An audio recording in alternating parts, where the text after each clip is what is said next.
Gladiator 2 is a film that really shouldn't exist. There was no need for it to exist, there was no want for it to exist, and rightfully so. The first Gladiator film was one of the greatest movies of all time, as well as one of my personal favorites, so I completely understand why so many were furious at the very idea of this movie being made, and as a result, so many people belonging to what can be called the loudest voice in the online critical, or rather pseudo-critical sphere, has resorted to a very lazy dismissal of this movie because of the outrage at its very existence, which is carried over into many of the reviews who can't distinguish between their bias and the movie itself. But the fact of the matter is this: Gladiator 2 does exist, and like any movie, it deserves to be judged accordingly based on its own merits. So while I do have plenty of my own criticisms of this movie and stand by them, if you're just expecting me to throw a giant hissy fit, regurgitating a lot of the same tired, vacuous nonsense surrounding this movie that others have used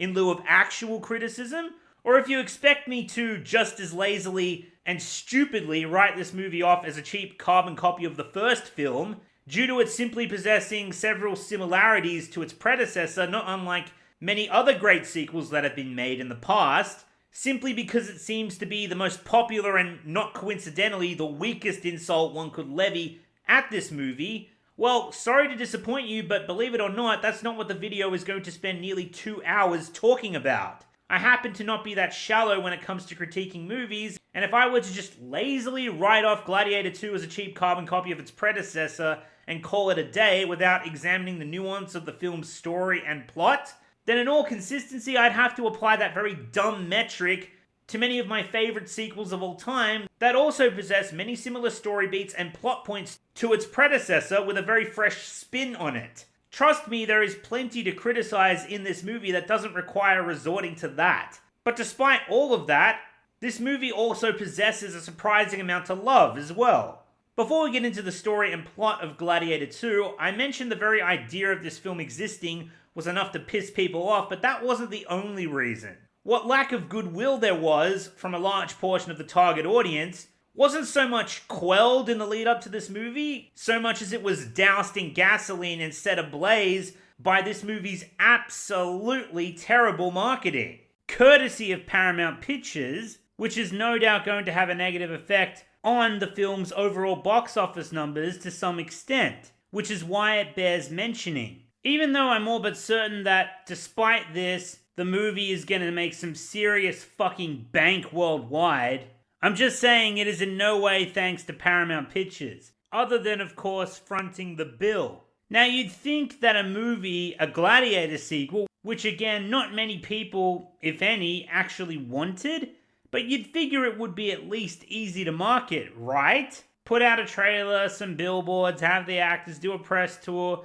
It's Gladiator. The IP is well known, so how hard could it be? Well, under the helm of Paramount fucking Pictures, it turns out very hard indeed. Somebody fucked up.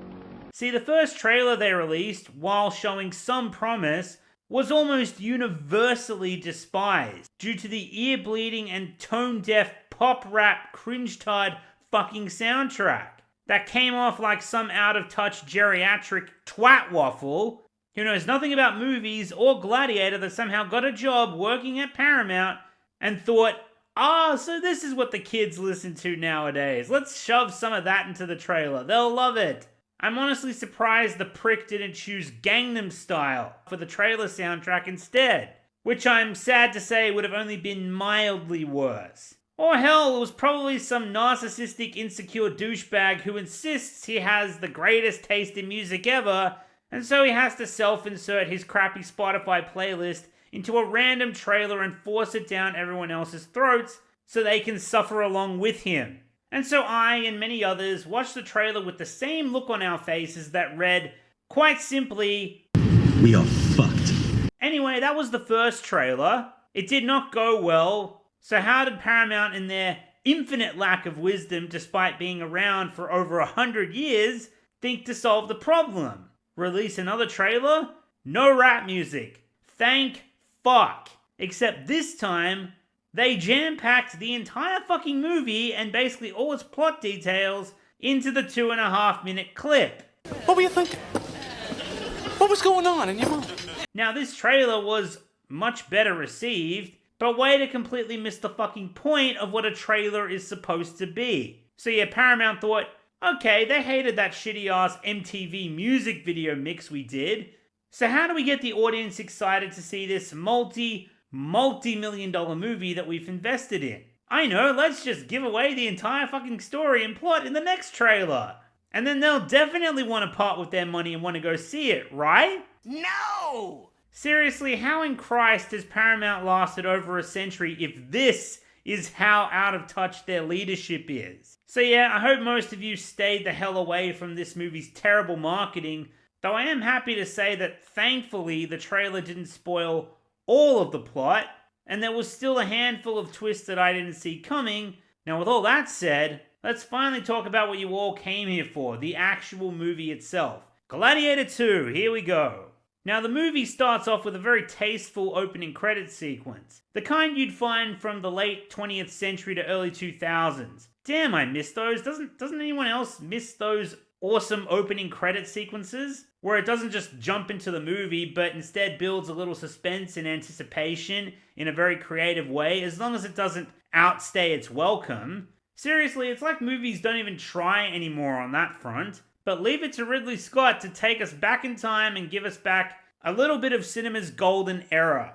As expected, we get the good old Scott-free Productions animation clip, and by the way, rest in peace, Tony Scott, you absolute mad lad. But then it moves into the opening credit sequence, and as an homage to the original Gladiator in a very similar animation style, we get a small montage of the major events from the first Gladiator that preceded this film. The easiest thing I can compare this to is I remember the first time I saw Spider-Man 2 at the cinema, and I got the same vibes as I did back then watching that excellent opening credit sequence. In other words, good fucking job. Not only that, but it's a very practical choice in order to catch people up with the story and the events of the previous film without just explaining everything with dialogue all over again. Not to mention the fact that the original Gladiator came out over 20 years ago, so some people might need their memory jogged. We then get some introduction cards that set the stage for us, and gosh, do I miss those too. It's also consistent with the opening of the first Gladiator movie. You know, they write a couple of sentences at the start of the movie to give us all the information we need, and then they'll chuck us right into the middle of an epic conflict. I tell you, they don't make movies like this anymore.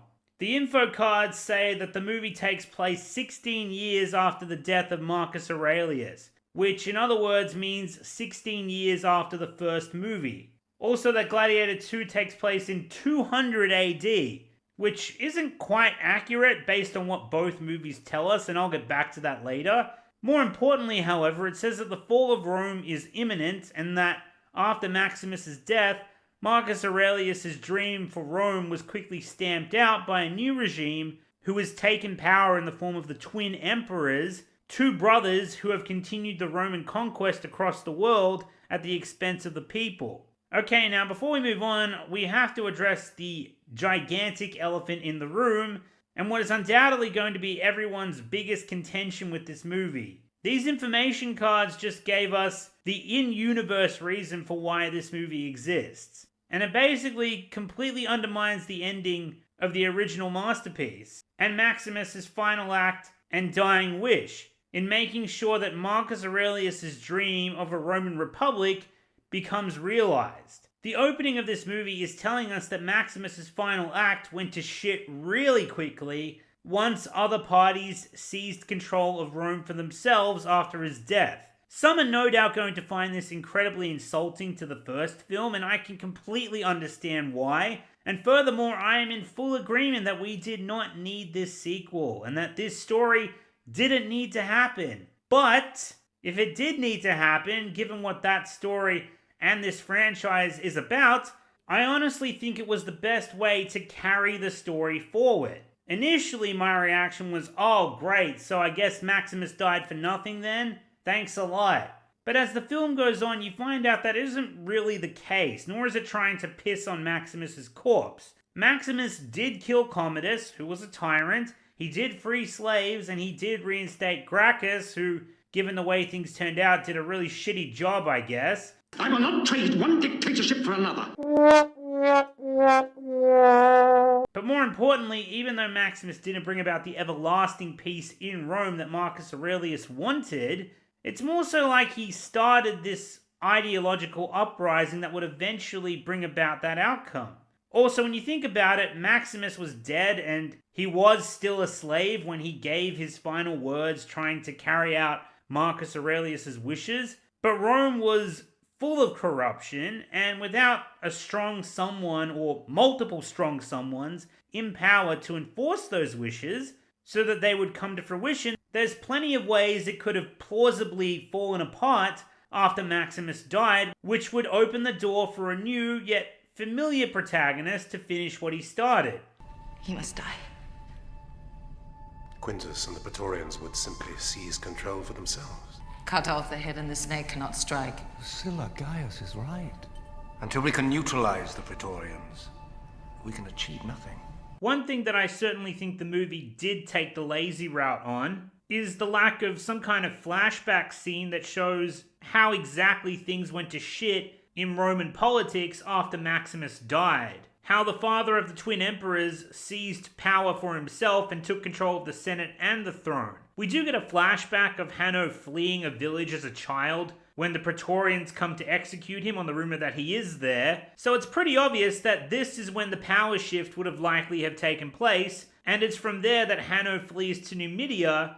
But the fact that we don't get a flashback showing the turmoil of the Roman Senate is quite frustrating, and there are plenty of ways I'm sure that that could have happened, but it's glossed over without even trying, so poor form there, Ridley, poor form. Oh well, hopefully we'll see that in the director's cut. After the opening credits and the info cards, the movie cuts to our protagonist Hanno, who's currently living in Numidia, which, if you'll recall, is the home of Maximus's close friend from the first Gladiator film. Although, as far as I'm aware, that character doesn't make any appearance in the sequel. Hanno shares a moment with his wife, Arishet. They're clearly madly in love with each other and they live together out on a farm tending crops. All is well until a panic breaks out due to an imminent attack from the sea. The Roman Empire has come. The Numidian army appears to be made up mostly of volunteers, both men and women, one of which is Hanno's wife, who is a competent archer. Hanno, on the other hand, appears to be some kind of authority figure on the battlefield. Not sure what exactly his rank is, but the movie makes the effort to show that he has the loyalty of this fighting force, and this certainly isn't his first time in battle. The Roman army approaching from the sea is led by Pedro Pascal's character, General Acacius. Oh joy, yet another painfully uninspired and shameless Pedro Pascal casting choice. I'm sure you can all guess what my first reaction to this was. God fucking damn it! And look, I'm not a fan of the man, at all, but credit where it is due, all his shameless corporate dick-sucking aside, hey, have you been doing a lot of this? the guy can certainly act. And in all honesty, his character might have been the best part of the entire movie. But I'll get back to why that is a bit later. Now, the Romans are approaching from the sea, and the Numidian army has manned the walls of their seaside fortress. People might be quick to say that this battle is just a copy-paste story beat from the first Gladiator film, and I would be inclined to agree. At my signal, unleash hell. Except for one big difference, and one of several reasons why this opening battle sequence fucking rules. That being that the point of view of the battle is the complete opposite from the first film. In Gladiator 1, Maximus was the main protagonist, but he was also a conquering general fulfilling the wishes of the emperor. And the Roman Empire were basically waltzing into countries that posed a threat to Rome and just slaughtering them relentlessly until they surrendered. One of the many reasons why we liked Maximus so much is because he was a soldier with humility. He bled with his men on the front lines and had respect for his enemies, even if, in this case, they were a horde of seemingly mindless barbarians. A danger to the cavalry. Is acceptable. Agree. People should know when they're conquered. Would you, Quintus? Would I? Stay with me!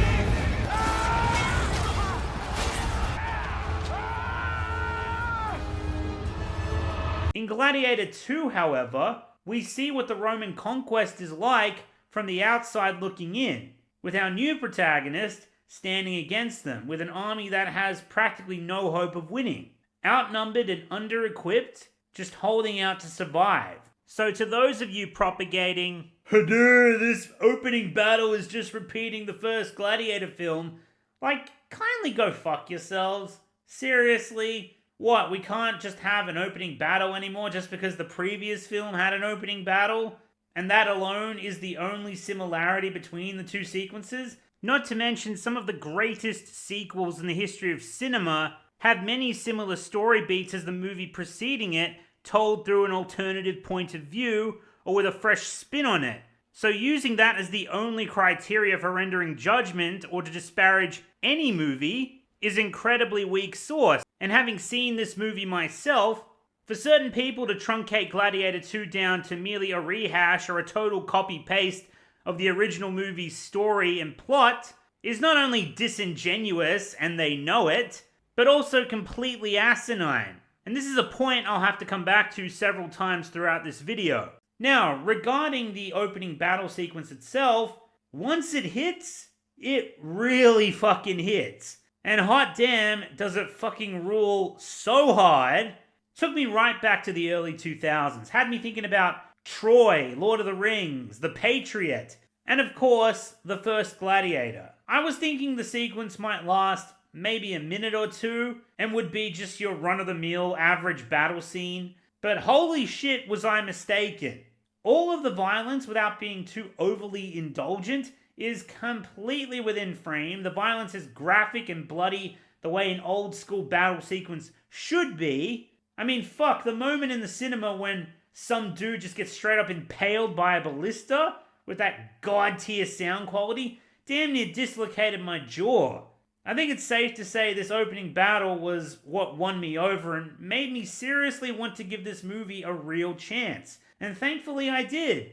The battle rages on, the Numidians put up a good fight, you get to see Hanno's skill set as a very capable warrior, but eventually the Romans breach the walls led by Acacius, and Hanno's wife kills one of his comrades, which prompts Acacius to respond by having his men fire on the archers, and Hanno's wife is ultimately killed. Hanno gets knocked out and falls into the sea, and has a vision of his wife being retrieved by death and taken across the sea into the afterlife, which honestly I thought was a pretty cool idea, very creative and artistic. The first Gladiator had plenty of emphasis on death and visions of the afterlife, so it was a nice touch.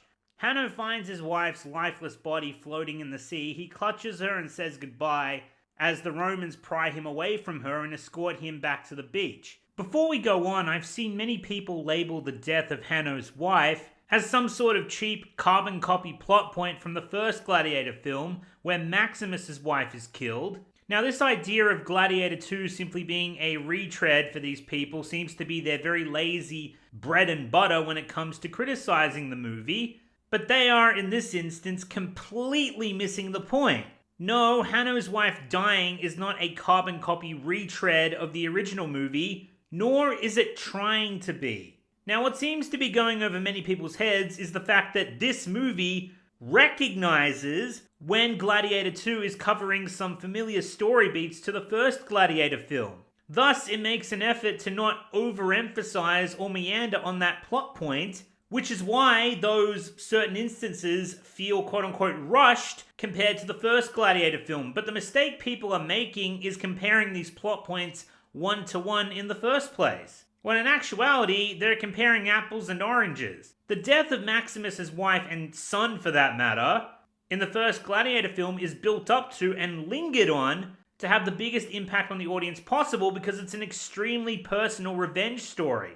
And the idea behind it is that you're meant to hate Commodus as much as possible, and you're meant to be as bloodthirsty as Maximus is, because the whole story is meant to be leading up to Maximus confronting and killing Commodus. Gladiator 2, on the other hand, isn't trying to be that because a big part of the story is that the death of Hanno's wife, whilst being the inciting event that drives his journey, was not a personal attack on him. Arishat, his wife, was merely a combatant that was killed in action on the orders of a general who was merely fulfilling his duty. Unlike Gladiator 1, Gladiator 2 knows that this revenge story isn't the sole focus of the film's plot. which around the halfway mark will be charted on a different course than the already far different and far more personal story in the first Gladiator, because the general is not the antagonist of the movie. He is in many ways also a victim. Now, as a valid counterpoint, would it have been beneficial for the story to have given us more time to connect with Hanno's wife at the start of the film? Personally, I don't see why not, and perhaps some additional scenes were originally in the film, but were possibly ordered to be cut out by the studio to save on the film's runtime. However, again, given that Hanno's wife was never meant to be a core character of the story and merely the motivation that drives him in the beginning, I don't think it was absolutely essential to making the story work either. The point is incredibly simple to grasp. Hanno, whose true identity is revealed later, we come to find has fled Rome for very important reasons, but he has also turned his back on his heritage and adopted a life of peace and happiness. The whole point of the opening sequence is to show that Hanno cannot outrun his past. His past caught up with him and destroyed the life that he sought. And now, like it or not, he has to face it one way or another. And that is what the story of Gladiator 2 is really about. Before we move on, for those of you who may be crying, "But NOMZ, Hanno's wife was killed and Maximus's wife was killed. It's a total copy-paste of the original film." Again, no, and just to entertain your notion for a second here, what would your genius alternative be? That Hanno had no wife? No one that he loved or cared about at all? Yeah, that's totally going to gravitate the audience towards the character more, genius. If the opening sequence is about Hanno's life of anonymity, peace, and happiness being ripped away from him, then taking his wife out of the equation certainly does less to accomplish that. Come on. Help me out, Professor! Hanno is placed with the other hundreds of POWs who are now to be sold into slavery. They, along with the other remaining civilians, watch as General Acacius lays out all the bodies of the dead and sets them ablaze for a mass public funeral, and he gives a very reluctant speech about claiming the city for the glory of Rome before walking off, and certainly not with his head held high. He's just won this great victory, but he's clearly not proud of what he's done. Back to what I was saying about Pedro Pascal's character, you get the sense right off the bat that he is very much like Maximus in some ways. At this stage in the film, we learn very little about him, but it's quite clear he's not some ruthless warlord who seeks glory for himself and his legacy. He takes no pleasure in what he does, he is simply doing his duty. He's the instrument of two childish emperors who have no business ruling an enormous empire and sending lives to slaughter, all simply to expand the vastness of an empire that they will likely never even see. Acacius, however, is on the front lines, and he sees firsthand the misery that his superiors are bringing across the world. Unfortunately, Acacius was also the one who led the attack on our protagonist's home, and he is responsible for the death of his wife, setting the stage for this one-sided revenge story. For Acacius, it was only duty, but for Hanno, it was personal. Hanno gets placed into slavery and shipped off to the Roman provinces across the sea. His comrade slash mentor, I guess, who is no stranger to playing a Roman slave if you've ever seen Spartacus, or getting kicked down a well if you've ever seen 300. This is blasphemy. This is Sparta! Peter Mensai, I think his name is. I love that guy! Sadly, he has a very severely broken arm and will have no chance in making it through what he knows is coming. Hanno and his fellow captives make it across the sea and are almost immediately tossed into a survival arena where slaves basically audition to become gladiators. Attending the event is a man called Macrinus, played by the legendary Denzel Washington. My man. Damn, have I missed you, Denzel. Please do more Ridley Scott epics and less Ryan Reynolds, Mark Wahlberg buddy comedy crap. Also, seriously, who better to train gladiators than cinema's greatest on-screen coach? Water is for cowards. Water makes you weak. The gunshot holds no fear. Say it. The gunshot holds no fear. Louder!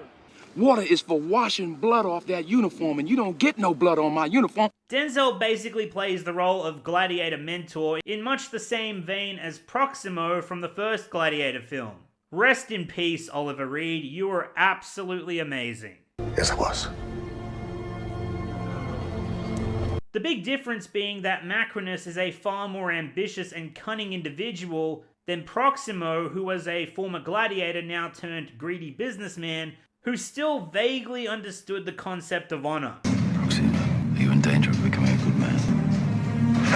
Macrinus, on the other hand, does not. He's willing to step over everyone and everything to get what he wants. And what that is will be revealed later on. Meanwhile, Hanno and his fellow slaves are bracing themselves for what's to come. They are unarmed, unarmored, and have no idea what they are going to be facing. Just that it will likely be a fight to the death. Next thing you know, the event runners let loose an entire cage of hostile baboons, and then shoot them with darts that fill them with some kind of drug that turns them rabidly violent. Hanno's mentor is killed almost immediately because trying to fight off a swarm of baboons with absolutely no weapons and a bone hanging out of your arm? Yeah, good luck with that. Hanno, on the other hand, puts up a much better fight against the baboons, getting confronted by one in particular that takes a keen interest in him, which Hanno manages to narrowly fight off, even going as far as to bite into it like an animal himself, and letting out a giant roar at the end which manages to scare it off. Hanno even becomes known as the monkey biter after this, among his fellow slaves, and he managed to showcase enough skill and rage for Macrinus to decide to buy him. Macrinus asks Hanno what exactly he wants. What can he provide that can satisfy Hanno's bloodlust? Hanno tells him the entire Roman army, causing Macrinus to start laughing, who then tells him to aim smaller. So Hanno tells him he's happy enough to settle for the Roman general, which amuses Macrinus, who assures him if Hanno serves him faithfully, he will get what he wants. Hanno tells him that he has no interest in serving Macrinus, who replies that he has the choice to fight or get slaughtered. Whether he wants to stay alive or not is completely up to him, but if he serves Macrinus faithfully, then he too will get what he wants. And speaking of the general, we see that Acacius has returned to Rome a conquering hero, and he gets the kind of welcoming return that Commodus pretended to have upon his return to Rome after the death of his father. And for the loyal subjects. I trust they weren't too expensive. Acacius clearly has the loyalty of the Roman people. They know that he is the one winning those battles out there and expanding the empire, even though he is doing so in the name of the twin emperors, Emperor Gaeta, the older, more rational brother, and Emperor Caracalla, the younger, more immature and slightly mentally challenged brother, whose best friend is a little monkey. Yeah, these are the two morons that are running the vast Roman Empire. So no wonder it's going to shit. Later in the movie, Emperor Gaeta reveals the reason for his brother's irrational and erratic behavior is because, quote, the disease that infects his loins has spread to his mind. I could be wrong about this, but I'm guessing Caracalla was meant to be suffering from syphilis, perhaps? Although if someone has a better answer, feel free to correct me on that one. Initially, though, I thought Emperor Caracalla was simply the result of genetic complications due to incest, given how common it was back then, but that was just a theory.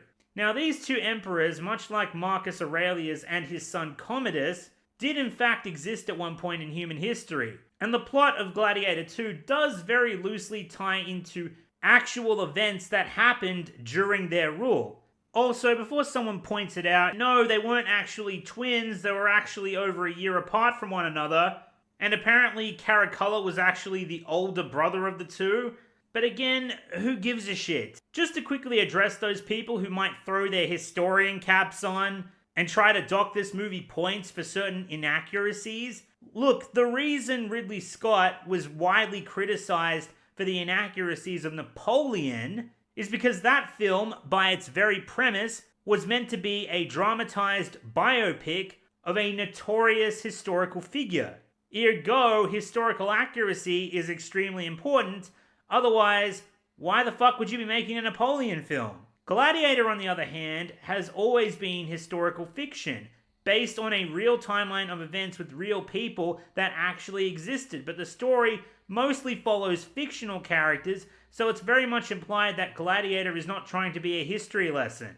Another apt comparison would be that Gladiator is historical fiction in much the same way as Assassin's Creed is historical fiction. I'm afraid there's not much I can do without the original plans.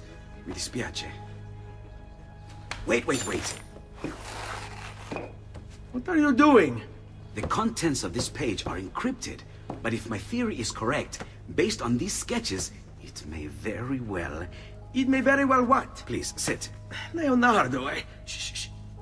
Now, the reason I like these twin emperors as villains for this story is because A, they aren't just a rehash of Commodus from the first Gladiator, and B, despite being based on the actual emperors themselves, they are essentially a stand-in for every vain, spoilt, and needlessly cruel tyrant throughout history that ever found themselves inheriting a position of power without earning it, several of which were also, in fact, Roman emperors. Whereas Commodus in the first Gladiator film was a bad emperor who was incredibly petty and also heavily indulged his own vanity, as I said, he was also very cautious, clever, and cunning. The twin emperors lack any kind of finesse and come off like two children who would rather play with their toys than take any kind of responsibility for the countless lives they're meant to be ruling.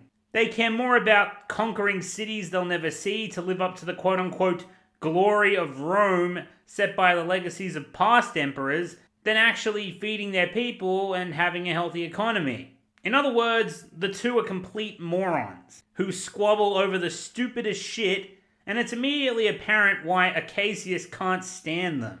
Acacius tells them that he's conquered Numidia in their name. The twin emperors insist on honoring Acacius' accomplishments, when in actuality they just mean to stroke their own dicks, with a series of pointless quote-unquote games in the Colosseum. Acacius is visibly repulsed by the idea, but simply says that games are not necessary to honor him. He simply wants to rest and spend some time with his wife. Caracalla, the younger emperor, is annoyed by the absence of Acacius' wife, saying that a woman of her privileged status had no excuse to skip this momentous occasion. Gator, the older, more rational brother, pays it no mind, telling them both that there will be many other celebrations to come. He then looks Acacius dead in the eye, telling him that Persia and India still remain unconquered, whilst tapping him on the shoulders with his sword in a very passive-aggressive, almost threatening way. It's very clear that Acacius doesn't approve and hates the idea of yet another conquest. And speaking of passive-aggressive, Acacius simply replies by saying, Rome has many mouths to feed, and they need to be fed. He even brushes away the emperor's sword as he says it. The younger, more immature emperor laughs, saying, quote, they can eat war. While the older brother, Gator, insulted by the remark, tosses his sword into the nearby pond and insists that the games will go ahead as planned and that Acacius' triumphs will be celebrated as tribute to the greatness of Rome's people. And so Acacius decides to acquiesce to the idea. Later that night, Acacius returns to his homestead and we get to meet his wife, who as it turns out is Lucilla, played by Connie Nielsen, reprising her role from the first Gladiator movie. Lucilla, of course, is the daughter of Marcus Aurelius, an emperor who was almost unanimously beloved by Rome, and Lucilla is also probably the biggest advocate for her father's quote-unquote dream of Rome to be a republic for the people. She also supported Maximus Decimus Meridius, even attempted a coup against her brother Commodus with him, and she was also Maximus's former lover as well. So that all being said, it's no wonder why she married a man like Acacius, who appears to share the same ideology, and despite being a soldier and a conqueror, carries himself with the same class that Maximus did. It's basically implied that Acacius is leading the conquest for the twin emperors on the condition that his wife could live in luxury and peace, despite her being the leader of a previous coup against Commodus and being a relative from the former emperor's regime. I guess that's what Caracalla meant by saying that she was granted quote-unquote privileges. Anyway, Acacius tells her that he's made his choice and he stands by it, but he's reached the end of his patience with those twin idiots, and he can't in good conscience satisfy their vanity any longer with the blood of innocents and soldiers. So Lucilla, before continuing, asks her servant to leave the room, and so she and Acacius then conspire to overthrow the emperors. She asks him how many men he has left in his army. He tells her 5,000 will be arriving at the port of Ostia in 10 days. Lucilla asks Acacius how many of them will be loyal to him, and Acacius smiles and tells her all of them. Now this is a plot point that is almost entirely reminiscent of the coup Lucilla was planning with Maximus in the first Gladiator film, where Maximus also had 5,000 men, camped at Ostia, and he was meant to lead them to the gates of Rome and overthrow Commodus and return power back to the people. A fresh horse is ready to take me to Ostia. My army is encamped there. By nightfall of the second day, I shall return at the head of 5,000 men. But the legions all have new commanders, loyal to Commodus. Let my men see me alive, and you shall see what their loyalties lie. Obviously, that never came to fruition because Maximus wasn't able to escape and ultimately died in the Colosseum after he killed Commodus. Now, personally, I like that they decided to revisit this, although I suppose they could have made some very minor changes so that it wouldn't feel so much like a copy-paste plot point. Maybe Acacius could have had more or less men, perhaps. Maybe they could have been arriving somewhere else. Though unlike the first Gladiator, it is made clear that the troops are on a time delay, so they aren't ready and able at that very moment, which I suppose adds something new, but ultimately, some of these glaring similarities don't matter that much anyway. That said, being a fan of the original Gladiator, I always wanted to see Maximus just ride into Rome leading his army and taking down the Empire by force. I have come to reclaim Rome for my people! Fucking Gladiator, you fuck! I didn't see it. You're an asshole, man. I feel like it's the story chapter that sounded so good that we were unfortunately denied, though for admittedly good reason, but it's still something I always wanted to see. Granted, this doesn't exactly happen the way that you'd expect in this movie, but I'll get back to that later. We then cut back to Hanno, who has been selected by Macrinus to take part in an event that's being hosted by the Twin Emperors to provide them with some gladiator entertainment. Macrinus simply sees it as an opportunity to showcase that his gladiators are worthy of the Colosseum, and also as a means to gain some more wealth and influence. But he also wants Hanno to fight specifically in front of the Emperors as a strong showing to curry favor with them. At the gathering, Macrinus is greeted by his old acquaintance, Senator Thrax, who is also kind of a Master of Whispers type character, similar to Varys from Game of Thrones. He has a vast network of spies, something that Macrinus is well aware of, but not only that, Senator Thrax also has a tendency to gamble and bet big, even propositioning Macrinus to place a wager on the Gladiator exhibition taking place at the event, just as Macrinus knew that he would. Macrinus offers 1,000 gold denarii, and then Thrax immediately doubles the bet. And Macrinus pretends to think it over for a moment, but agrees, knowing that Hanno is a very safe bet, though unaware at this point that the exhibition will in fact be a fight to the death, which was a last-minute change called for by the younger brother of the Twin Emperors once both of the gladiators are brought before them. Hanno is reluctant to take part in the death match, but his opponent can't be reasoned with, and so Hanno is unfortunately forced to kill him. The emperors congratulate Hanno on his win and ask him about his past and where he came from. Hanno refuses to answer them, much like how he refused Macrinus with silence the first time he asked him a question. But after an awkward silence, Hanno spitefully decides to recite a peculiar family poem passed down to him through generations. A poem which these emperors have never heard before. And even though we don't know it yet, this is basically Hanno saying in the most polite way, "Fuck you, I know you guys aren't the true heirs to the Roman Empire." And I can certainly appreciate that.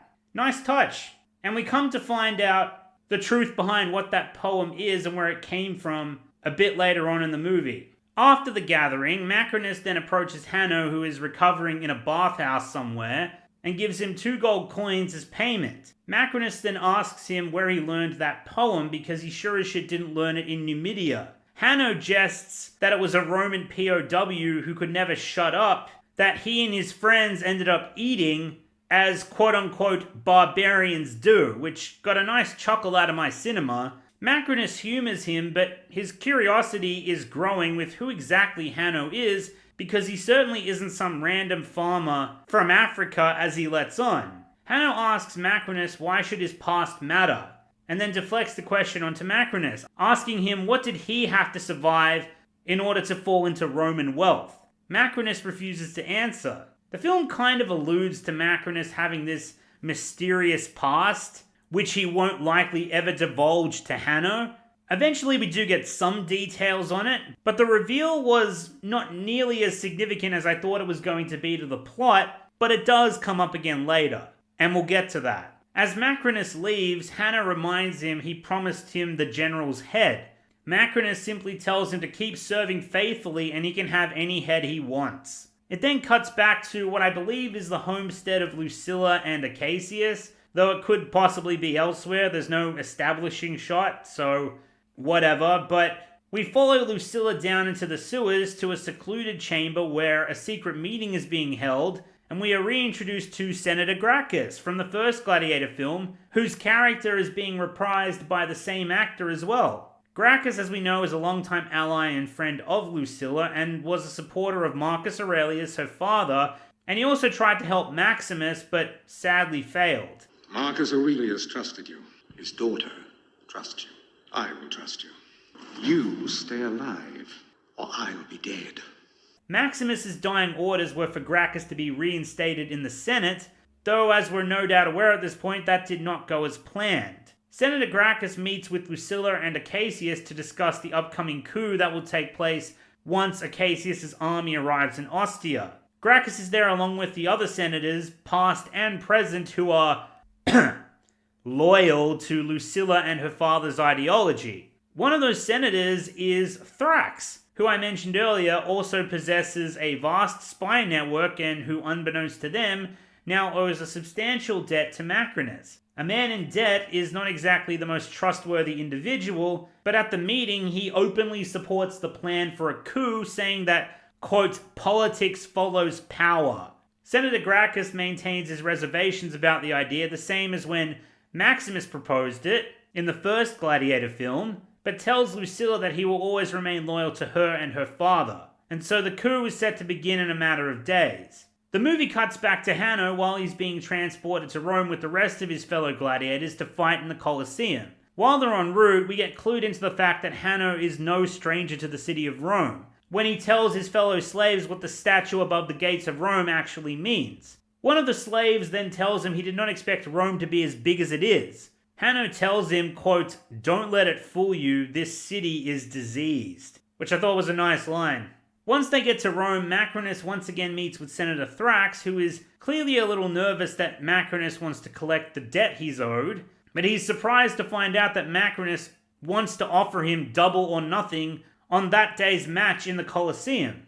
Once again, betting on Hanno to prevail, knowing that Thrax is not one to turn down a bet, especially if it won't just win his money back, but double it as well. So Thrax agrees, likely putting himself deeper in debt, while Hanno and his fellow gladiators get armed for combat. Hanno sees the names of all the warriors who have died in the Colosseum engraved on the memorial wall in the gladiator holding area. He notices, however, that one of those names has been mysteriously scratched out, the name that was carved next to the Emperor Commodus. Though the audience, if you've seen the first Gladiator film, knows exactly whose name that is. Meanwhile, in the arena, as the emperors prepare the crowd for the games to begin, they ask Acacius to give a speech to the people of Rome.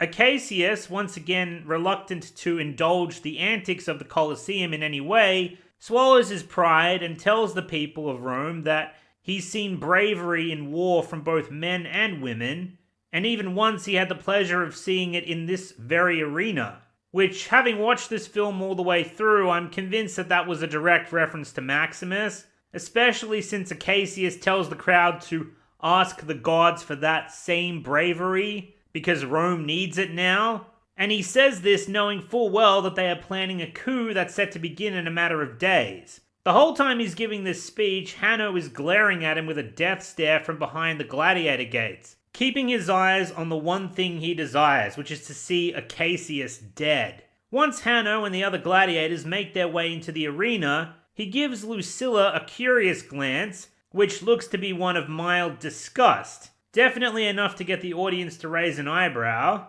Hanno then instructs his fellow gladiators to work together, to face whatever's coming as a team. We've got a better chance of survival if we work together. If we stay together, we survive.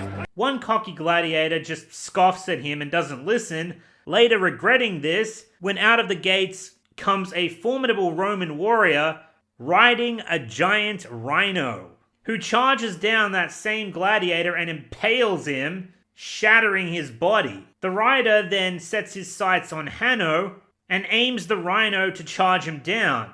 Lucilla watches Hanno curiously as he stabs his sword into the ground and kneels down to smell the sand on his palms, directly resemblant of how Maximus fought in the arena long ago. The rhino charges and Hanno throws the sand into the air, obscuring the rhino's vision and depth perception. At the last minute he jumps out of the way, causing the rhino to run straight into the wall behind him, leaving it unable to get up.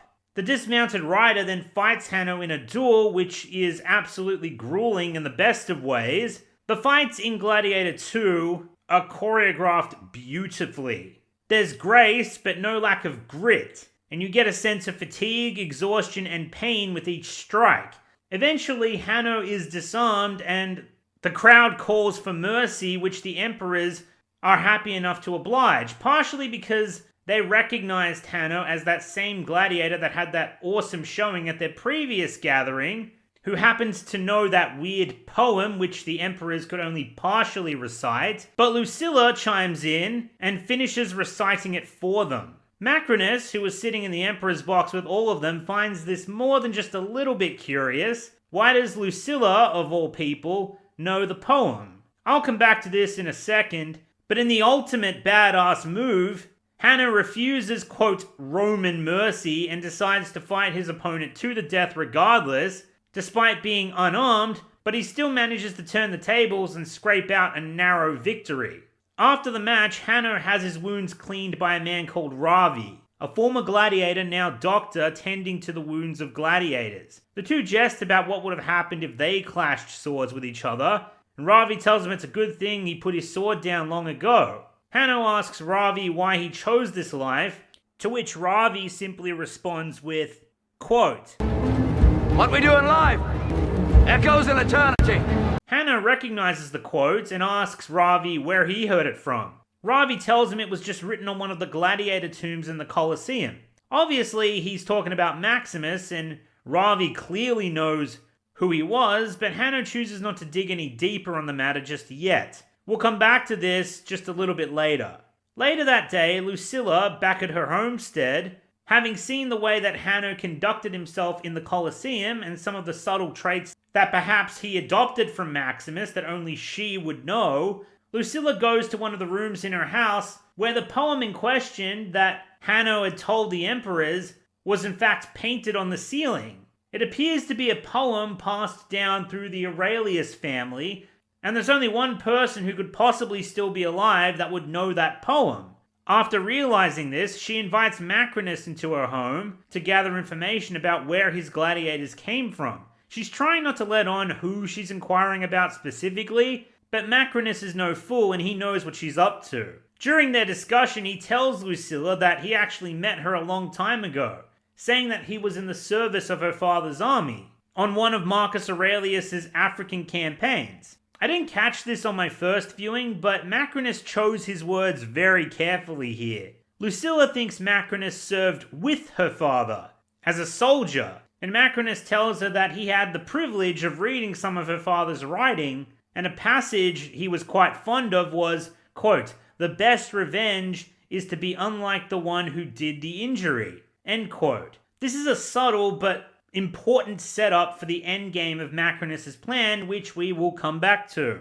Lucilla returns to the Colosseum that night to meet Hanno, and we, the audience, find out, although some, probably most of us in fact, could have guessed at this point, even without those incredibly spoiler-filled trailers in the marketing, that Hanno's true identity is actually Lucilla's son, Lucius Varus Aurelius, the same little boy who idolized Maximus in the first film, nephew of the Emperor Commodus and grandson of Emperor Marcus Aurelius. In other words, Hanno is the true heir to the Roman throne. Lucilla is overjoyed to see that her son is still alive, and through flashbacks we see that immediately after Maximus and Commodus died in the Colosseum, Lucilla sent her son away from Rome to remain in hiding until after she had dealt with the power squabble that would inevitably come, and she had built and secured the Roman Republic that her father wanted. Until that time, Lucius would be in danger since he was the true heir, and others would no doubt attempt to usurp the throne. If nothing else, Lucius being in Rome was a liability and something Lucilla's enemy could at the very least use to threaten and manipulate her, just like Commodus did. To be unable to mourn your father for fear of your brother. To live in terror every moment of every day because your son is heir to the throne. Oh, have we it? Lucius will stay with me now. And if his mother so much as looks at him in a manner that displeases me, he will die. So it absolutely makes sense that she would send him away at least temporarily. Hanno, however, isn't nearly as thrilled as she is to see her again. He insists that he is not the one that she seeks, and that the boy she sent off is long dead. He is absolutely livid that his mother has taken a bed with the one who killed his wife. Lucilla is saddened to hear this from her son, but urges him to listen, but Hanno insists that she needs to leave now.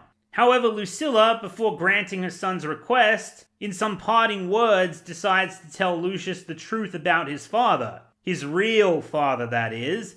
And she tells him that his father's name was actually Maximus Decimus Meridius. She's telling him this because if he doesn't want his mother's love, then he needs to take his father's strength. He'll need it in order to prevail in the arena, but Lucius is having absolutely none of it and yells at her to get out. Okay, now let's talk about this very important little plot detail / retcon that is undoubtedly going to be seen as controversial throughout the masses. Lucius Verus Aurelius being Maximus Decimus Meridius' son, albeit his illegitimate son. Now, did we really need this retcon as part of the story? Honestly, I don't think so. I think the character of Lucius simply being inspired by Maximus as a mentor figure, both his fighting spirit and his ideology, was plenty for his character development. However, retcon or not, Maximus being Lucius's biological father, which was kept a secret by Lucilla, as a story choice? Honestly, I think it was a stroke of genius. Because now if you go back and watch the original Gladiator and you see these two converse with one another, you know they're father and son, which adds a whole new layer to their character dynamic. To use a very similar example to this, spoilers for Star Wars if you haven't seen it, but it's much like the revelation of Princess Leia being Darth Vader's daughter. If you've watched the entire saga, and then you go back to watch their first meeting in the opening scene of A New Hope, you know that the characters are related and that they are in fact father and daughter. But the tragedy is they don't even know it. Similarly, in the case of Gladiator, it adds a beautiful underlying tragedy of Maximus not knowing that he had another son, but he still managed to have a massive influence on him and how he would grow up to be a warrior and eventually a gladiator. I like you, Spaniard. I shall cheer for you. They let you watch the games? My uncle says it makes me strong. What does your father say? My father is dead. And that's very poetic because Lucius ends up back in the same predicament as his father was, and now it's up to him to finish what Maximus started. Isn't it late to be playing Legionnaire? I'm not a legionnaire. Not a Legionnaire. I'm a gladiator. A gladiator? Gladiators only fight in the games. I'm Maximus, the savior of Rome. The savior of Rome? Regarding the retcon of Lucius's parentage, however, when you break it all down, it actually lines up very well with the first Gladiator film, almost seamless in fact. So I'd be amazed to find out that, whilst writing the original film, if Lucius was actually in fact Maximus's kid, that was simply an idea that they considered but didn't fully pull the trigger on in the final script. Or perhaps if it was always implied that they were father and son. But if it were the case, that would explain why they decided to keep the details surrounding Lucilla's husband very scarce in the first Gladiator movie. Other than the fact that she and Maximus had a love affair in the past that ended badly, causing the two not to speak for years, and Maximus being somewhat bitter about it. I could always tell when you were lying because you were never any good at it. I never acquired your comfort with it. True, but then you never had to. Life is more simple for a soldier. Or do you think me heartless? I think you have a talent for survival. but what exactly happened between them is purposefully kept very vague and ambiguous, except for those key details, and that Lucilla's husband, presumably Lucius's biological father, died before the beginning of the first Gladiator film, due to causes that the audience was not privy to. I was sad to hear of your husband's death. I mourned him. Also, there's this notable exchange where Lucilla and Maximus discuss their children together. And I hear you have a son. Yes. Lucius. He'll be nearly 8 years old. My son is also nearly 8. Now, I've seen some wild notions thrown around about how this somehow, quote-unquote, ruins Maximus's character because this supposedly means he cheated on his wife. But in actuality, that's never established to be a thing. The timeline of events is, again, kept very purposefully ambiguous. And because I loved you. A long time ago. And it's just as likely his romance with Lucilla ended badly between them right before he met his wife, or at least right before he married her. So depending on when exactly Maximus and his wife got together before she moved on to the next life and started banging Ridley Scott, Lucius as Maximus's illegitimate son, being slightly older than Maximus's son who was murdered, does line up incredibly well, which again is why it wouldn't surprise me that this was an idea that they likely considered but simply didn't follow through on in the first movie. The only thing that Gladiator 2 does that is questionable in this instance is they decided to age up Lucius by about 4 years, which is both strange and inconsistent with the first movie, especially if the intent was to make it more apparent that Maximus fathered Lucius several years before his legitimate son, which for the story they're trying to tell is completely unnecessary, but I'll come back to that in a moment. However, in Gladiator 2, if we go back to the scene in the film between Lucilla and Macrinus, one thing I neglected to mention is after conversing with Lucilla, Macrinus actually finds a bust of Marcus Aurelius in his youth, which looks almost identical to Hanno, furthering his suspicions about Hanno's true identity. The first clue being that poem which Lucilla was able to recite, that somehow Hanno also happens to know, and when Macrinus discusses the disappearance of Lucilla's son with one of his subordinates, he says that the boy was around 12 years old when he disappeared, which is just a little bit strange. He'll be nearly 8 years old.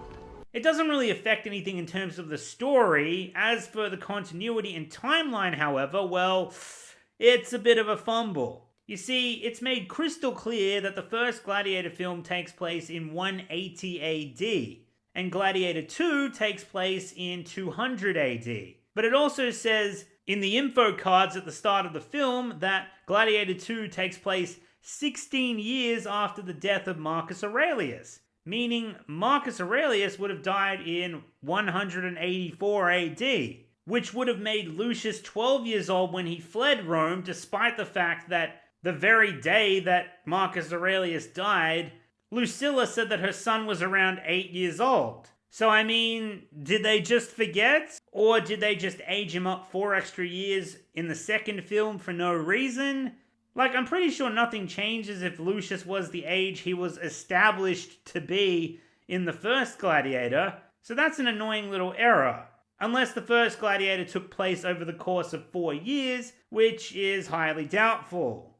Something's missing! Something's missing, all right. So either I'm missing something here, or whoever was in charge of this aspect of the story couldn't fucking add. But again, not worth getting too twisted over.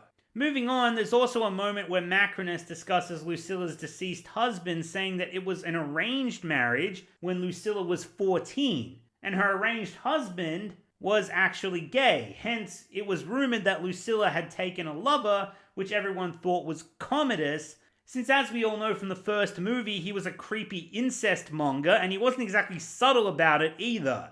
But again, this was only rumored. But if we consider this was the case, then when you take into account the continuity set up from the preceding film, not to mention the fact that Lucilla's husband was only vaguely mentioned in the first Gladiator movie, then there's plenty of room for Maximus to more than likely be the biological father of Lucius. I've felt alone all my life, except with you. only thing that I find extremely questionable about this retcon/twist is if that were the case, then why didn't Lucilla tell Lucius about it? Especially if she trusted Lucius enough to be let in on the first attempted coup against Commodus, which ultimately got Maximus and a whole bunch of others killed. I'm Maximus, the savior of Rome. And who said that? That is nothing.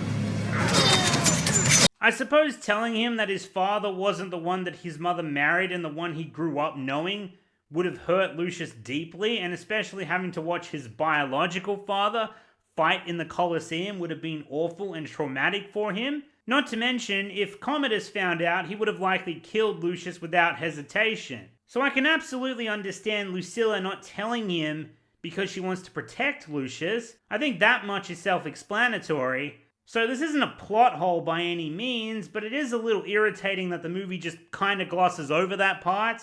Again, this retcon is something many avid lovers of the first film will either love or despise. I'm just telling you how it stacks up in terms of bridging the continuity of both films, which is, again, almost seamless, as well as the story benefits in terms of pros heavily outweighing the cons, if any, really.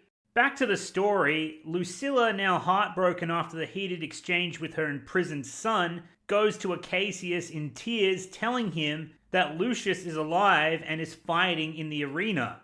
The fact that Acacius is an integral part of Lucilla's would-be coup against the emperors, not to mention the fact that they're married, it stands to reason that Lucilla would have told him about what happened to Lucius after the death of Commodus. Acacius, however, is skeptical though, asking Lucilla if she's absolutely sure that it's him. She insists that it is Lucius, and pleads with her husband if there's any way that they can move up their timeline for the coup, since Acacius' army is still days away from Ostia. They instead conspire to free Lucius from the arena before the coup, so at least he will be safe until the army arrives. Unbeknownst to them, however, one of Lucilla's handmaidens is also acting as a spy for one of the senators that they perceive to be a friend, who just heard every spoken word between them.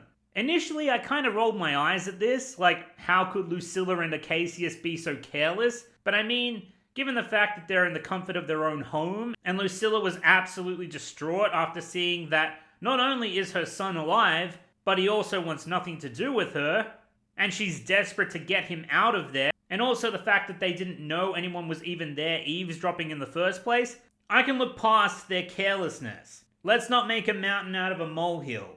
Acacius and Lucilla plan to rescue Lucius the following night after the games in the Colosseum, if he manages to survive. Meanwhile, Hanno is pushed to exhaustion as Macrinus' enforcer tells him that he has to keep rowing unassisted until he can't anymore. The reason they were practicing rowing is because the next fight in the arena is meant to be a battle of naval combat. When Hanno is finished, his blisters are seen to by Ravi, and Hanno learns that in fact Ravi is a free man who elected to stay in Rome after he got the wooden sword in order to look after gladiators after he swore to never fight again.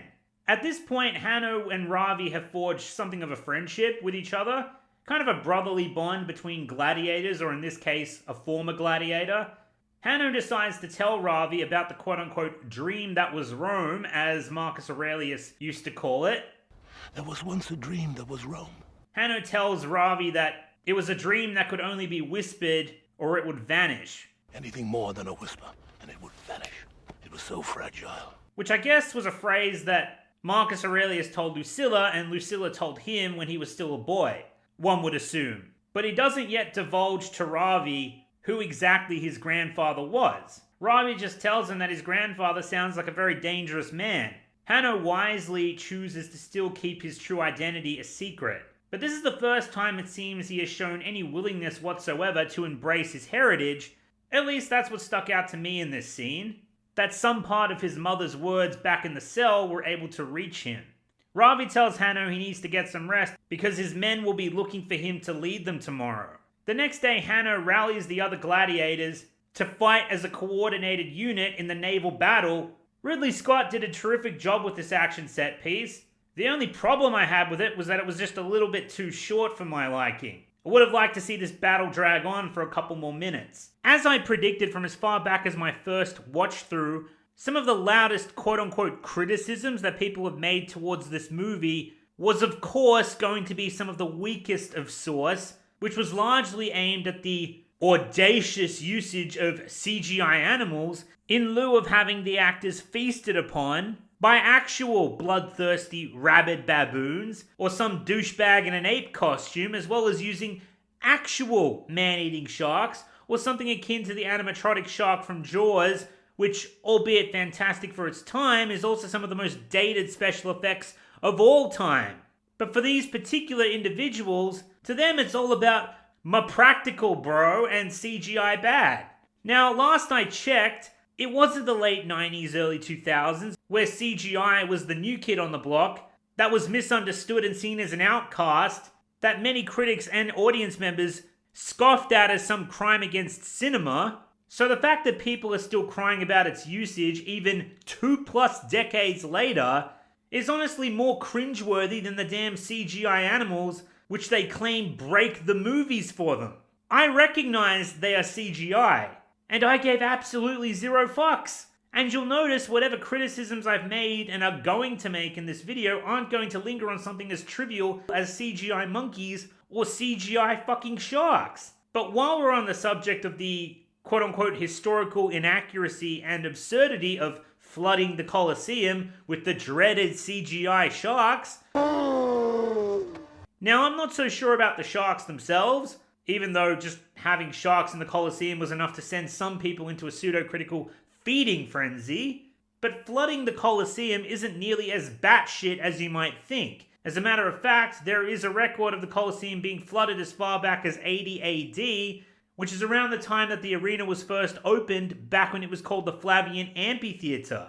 If you've ever seen the series Those About to Die, they make a point to emphasize this event having taken place with its own historical fiction, though granted that story takes place during the more accurate time period and they used crocodiles instead of sharks. How hard would it be to flood the amphitheater? Remember, enough is good, more is better, but too much is perfect.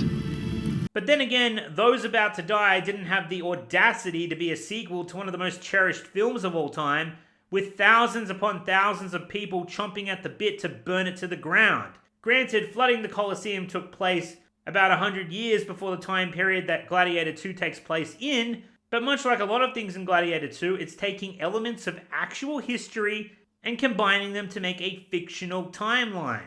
Hanno allows the ship with his men to get riddled with arrows while the group effort of his team is concentrated on immobilizing the enemy ship, leaving them unable to row the vessel before Hanno and his men turn their ship around and smash into the enemy like a battering ram, sinking it and allowing for a quick slaughter of the remaining enemy gladiators. In the heat of the battle, however, the fight is partially obscured by fire and smoke, and it's at this point Hanno takes his chance, grabs one of his fallen enemy's crossbows, and attempts to shoot General Acacius, who along with the twin dumbasses, is seated in the Emperor's box. But one of the other gladiators bumps into him, causing the shot to get knocked off course, and the bolt almost hits one of the Emperors themselves, which causes the twins to go apeshit.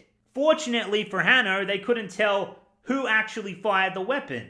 After the battle is over, all of the gladiators are questioned by Macrinus's enforcer as to who done it, but he seems almost positive that Hanno is the one who fired it. However, all of the other gladiators speak up to confess to the action as a sign of respect for Hanno and to protect one of their own. Hanno tells the enforcer, "Be glad it wasn't me or that shot would have found you," which also got a big chuckle out of my cinema as well. After the battle, Lucilla's handmaiden reports to Senator Thrax about the plot to overthrow the twin emperors, as well as freeing one of Macrinus's gladiators from the arena. Thrax, who is now deep in debt to Macrinus, having doubled and probably tripled down to win some of his money back, and lost, and ended up losing more, tries to bargain the information he knows with Macrinus in an exchange for paying off his debt. Macrinus is having none of the bargain, but he does insist that the senator divulge what he knows regardless, And you gotta give it to Denzel, when it comes to on-screen character negotiations, he doesn't fuck around. Where's my money? Red Top gave you the package. You're supposed to hand me my money. You gonna shoot me in front of everybody? Huh? Come on. The negotiations never took place. And so Thrax tries to bargain with him, saying he'll tell Macrinus about the plot if Macrinus doesn't take his house. Macrinus simply replies with, quote, "I own your house. I want your loyalty." Another classic Denzel line for the ages. Anyway, Macrinus takes the information to the Emperors in order to gain their favor, but since he's only out for himself, he's also actively keeping the fact that Hanno is in fact Marcus Aurelius' grandson and the linear heir to the Roman throne off the Emperor's radar. After all, Hanno is still his gladiator and is still useful to him at that very moment, so exposing him will immediately get him executed and thus wouldn't be practical. However, Macrinus does expose the betrayal of Acacius and Lucilla, as well as the would-be coup and, more immediately, the attempted prison break of Hanno, where the Emperors have laid an ambush with their Praetorian Guard and kill all of the would-be prison breakers, leaving only Acacius himself alive. This is a similar story beat to the first Gladiator film with Maximus's prison break, but as with the opening battle in Gladiator 2, it's a story beat that we see from an opposing viewpoint. Maximus's escape attempt was thwarted in Gladiator 1, but he was trying to break out of prison. But in Gladiator 2, we see Acacius put everything on the line, but in trying to do so, their attempt to infiltrate the prison ends up being thwarted. I know it's a minute point, but I just wanted to mention it in case there might be someone in the comments insisting that this moment was just a copy-paste from the original movie.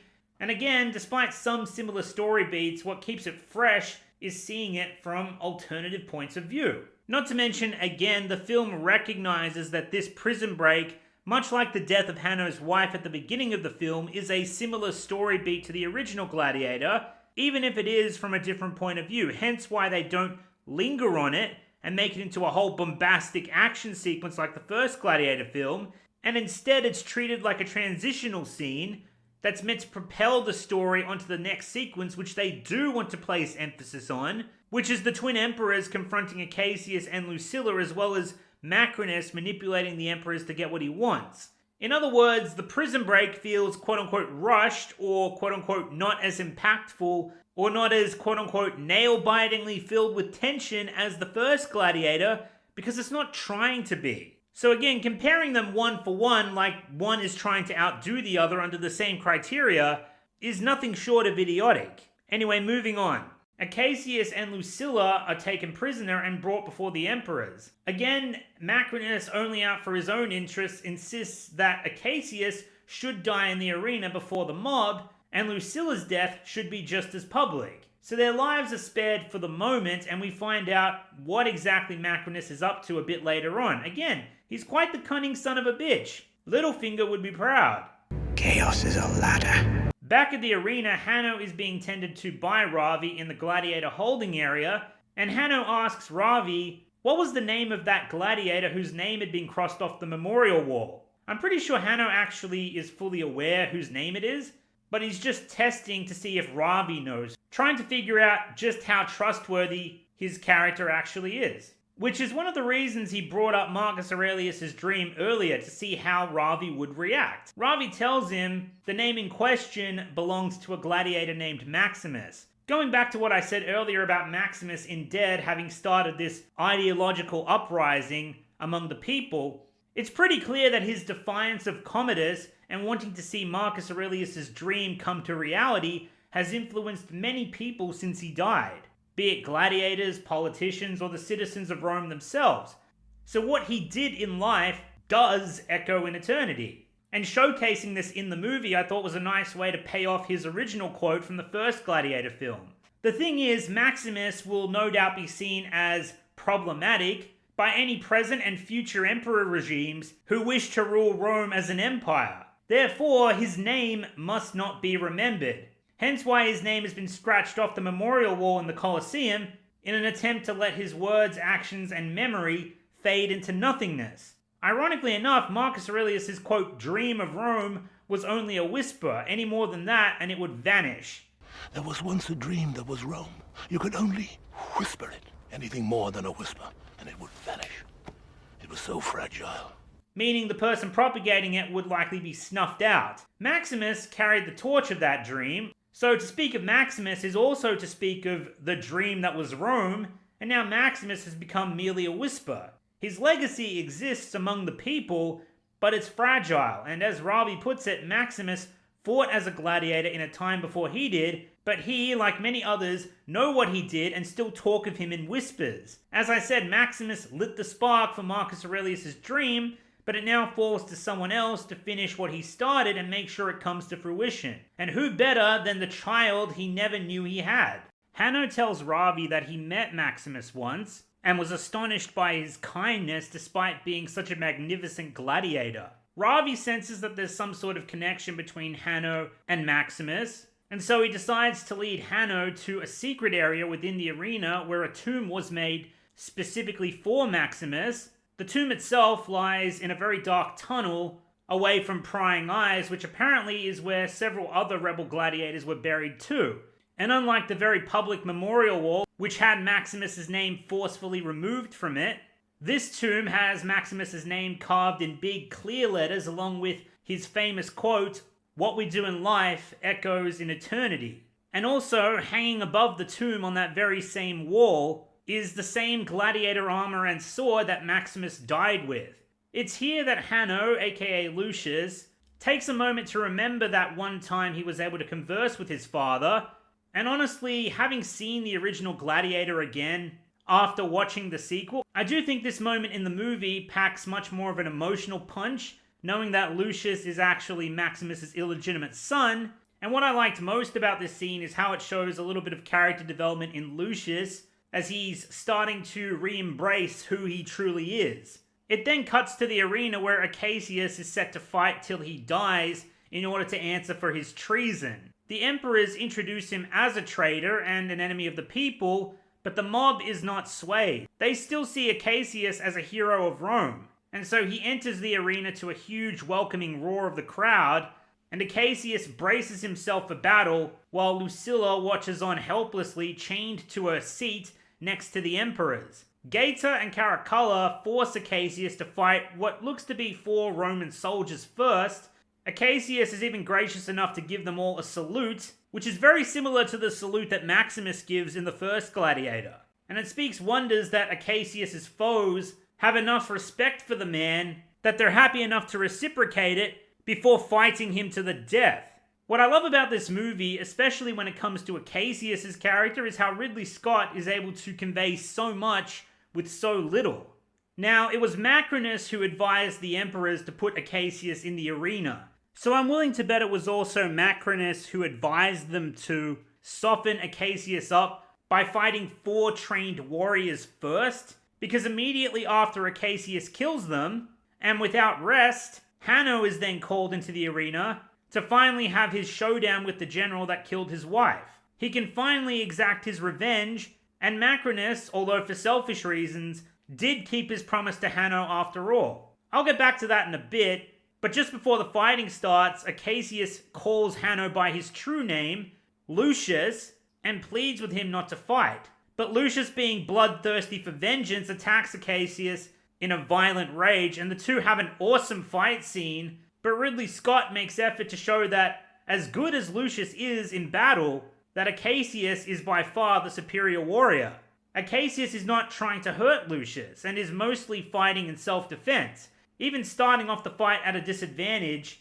Having wasted stamina on the previous fight, Acacius even opts to use a blunt instrument to defend himself at one point, whereas Lucius is still coming at him with dual swords. Eventually, Acacius throws down his weapon and yields the fight, telling Lucius to know that he loves his mother, and he admired Maximus very much. So much, in fact, that he would have died for him. Lucius finally sees reason, and without the movie needing to explain it to us with any words whatsoever, finally understands the kind of man Acacius is, and drops his weapon, lowering himself to Acacius's eye level as a sign of mutual respect and forgiveness. However, the emperors still want blood for the general's betrayal, so they look to Macrinus for counsel, who implies that they should just kill him anyway, and so the twin emperors order the Praetorian Guard to fire on Acacius, for what amounts to the equivalent of a public execution, with 50,000 Romans as well as a horrified Lucilla watching him die, all of whom love and basically worship Acacius as a hero of Rome. Lucius then yells to the masses, in a rage, saying that if this is how Rome treats its heroes, what does that mean for the lot of you? This ultimately ignites the crowd, which leads to a riot that begins at the Colosseum and continues until nightfall with the emperors held up in their palace. Now Macrinus was no doubt sure that, given the chance, Hanno would kill Acacius, but after that didn't happen, he instead saw his chance for a much more advantageous alternative outcome, and he didn't hesitate for a second. See, the crowd was always going to be angry at Acacius' death. Now, falling in combat to a fellow gladiator would have still angered the mob, but it would have been a much more honourable end for the hero that they idolized. However, the twin dumbasses, in their petulance, opting instead for a public execution of a kneeling man despite a valiant and honourable effort in the arena, per Macrinus' influence, is probably the worst thing they could have done to incite the wrath of the mob, which falls perfectly in line with Macrinus' plan, because the whole reason Macrinus proposed a public death for Acacius was not out of quote-unquote caution for the emperors as he claimed, but instead to satisfy his promise to Hanno and keep him serving faithfully, and especially to light the powder keg of Roman civilians against the emperors in order to cause dissension and resentment among the brothers. Granted, this resentment is much more pronounced from the perspective of Emperor Caracalla, who hates that his brother always takes the lead on ruling and that nothing is ever really his. Again, the typical mentality of a child that doesn't get to play with his favorite toy. Not to mention the fact that the little dipshit's brain is rotting from disease, so Macrinus sees his opportunity to manipulate the younger, mentally challenged brother into killing the older one, even though Macrinus was the one who plunged the dagger into the older brother with the younger brother's hand. And this is what I meant by historical fiction. Because according to real history, Caracalla did kill Gator to become the sole emperor of Rome, though granted it was via use of the Praetorian Guard. But obviously Macrinus is fictional, so the movie isn't shying away from the fact that it's not trying to be a history lesson, even though it is very superficially accurate to ancient Rome, which is why the audience can immerse themselves in what is going on. So far, Macrinus' plan to attain power has been very well executed, and was honestly one of my favorite parts of this movie. Later in the Senate, Caracalla proclaims that his little monkey friend will be his new chief advisor, and the second to him will be Macrinus himself. And it was at this point in the theater where I turned over to my brother and whispered, "Well shit, it's no wonder why Rome fell." Again, obviously I know that this is a fictional story and not an actual recount of history. Anyway, once Caracalla leaves the Senate chamber, Macrinus urges the Senate to give him full command of the Praetorian Guard so that he can effectively quell any future rioting that may occur. The Senate agrees, and Macrinus succeeds in yet another phase of his plan. Lucilla meets with Lucius once more after the death of Acacius. The two of them address the very poetic elephant in the room, that the fates departed them from each other the day of Maximus's death, only to have them reunite at the very same place where he died. Lucius tells his mother he's sorry for what happened to Acacius, saying that he was so blinded by revenge that he couldn't see the man behind the armor. Lucilla gives him Acacius' ring that belonged to Maximus before him, which was given to Maximus by Marcus Aurelius, his grandfather, as a token of trust. Lucius asks his mother if they truly intend to kill her, but she simply replies that she's been under the threat of death ever since Marcus Aurelius died, and she no longer fears it, especially now that she's found her son again. I have been living in a prison of fear since that day. Lucilla goes on to tell him about the coup that she and Acacius were going to attempt, that an army loyal to her husband were gathering in Ostia under Darius Sextus, and that once they landed in Ostia, Acacius was going to lead them against the emperors. Lucius tells her that he doesn't have Maximus's strength, but his mother tells him if that were true, she'd be telling him to flee Rome again. Without outright saying it, she's basically asking her son to finish what Acacius, Maximus, and Marcus Aurelius started and fight for Rome's freedom. Lucius tells her now that he's found her, he doesn't want to lose her again, and the two embrace each other in a heartfelt goodbye. This scene was really well done. It wasn't overly sappy, it didn't drag out too long, it was well worded, well acted, it was completely earned by the writing, and one of my personal favorites from the entire film. Perhaps maybe we could have gotten a tiny scene where we see how Lucilla retrieved Acacius's ring, though I suppose there are several ways that could have happened. Anyway, moving on. After the Senate meeting, Macrinus seeks out Lucilla to explain his long-term intentions. He also tells Lucilla that the one he swore revenge on, the one who quote-unquote inflicted the injury, the one who wronged him, was in fact Marcus Aurelius, her father. He didn't serve her father in the army like she assumed. Macrinus was a slave. Ergo, he saw the best revenge against Marcus Aurelius, according to his own writings, would be to live his life for the opposite purpose to how Marcus Aurelius lived his. Above all, being his quote-unquote dream that was Rome. Macrinus goes on to say that the Roman Republic, with the power given back to the people, undermines the very means by which he himself was able to rise out of slavery into being the current emperor's closest advisor. Second, of course, only to a useless fucking monkey. That is the Rome that allowed him to be. So why would he want to change that by allowing Marcus Aurelius' dream to come to fruition? In fact, Macrinus insists that it cannot change, that Rome can only exist the way it is now, ruled by the strongest, able to seize the power for themselves, and keep it for themselves. Macrinus' true objective becomes clear. He wants to usurp the throne, tear down the old regime, and build a new one for himself. The final piece of his plan is the public execution of Marcus Aurelius' daughter. See, Lucilla is still loved by the people of Rome, as the gracious offspring of Marcus Aurelius, so manipulating the emperor into giving her and her traitorous allies an inhumane death inside of the Colosseum will likely cause another riot, leaving the mob angry for the blood of the emperor. At which point, Macrinus, now having both the support of the Senate and command of the Praetorian Guard, will oblige them with the death of Caracalla, and will garner him the approval of the mob to take the throne without any objections from the people or the Senate. His plan is both bold and brilliant. Macrinus leaves Lucilla saying that she will die on the morrow, but is willing to provide whatever she desires before that time comes. I suppose the one redeemable trait of Macrinus is that, at the very least, he has some courtesy. Well, that and the fact that it's hard to hate a despicable villain when he's portrayed by Denzel Washington. And it's here we come to the final act of the movie. Lucius ponders his mother's words about their failed attempted coup, and as he gazes at Acacius's ring, he realizes the task of liberating Rome and fulfilling his grandfather's dream falls to him. So he tasks Ravi, who has now earned his trust, to put his own life at terrible risk to deliver a message to Darius Sextus, who is the current commander of Acacius's army.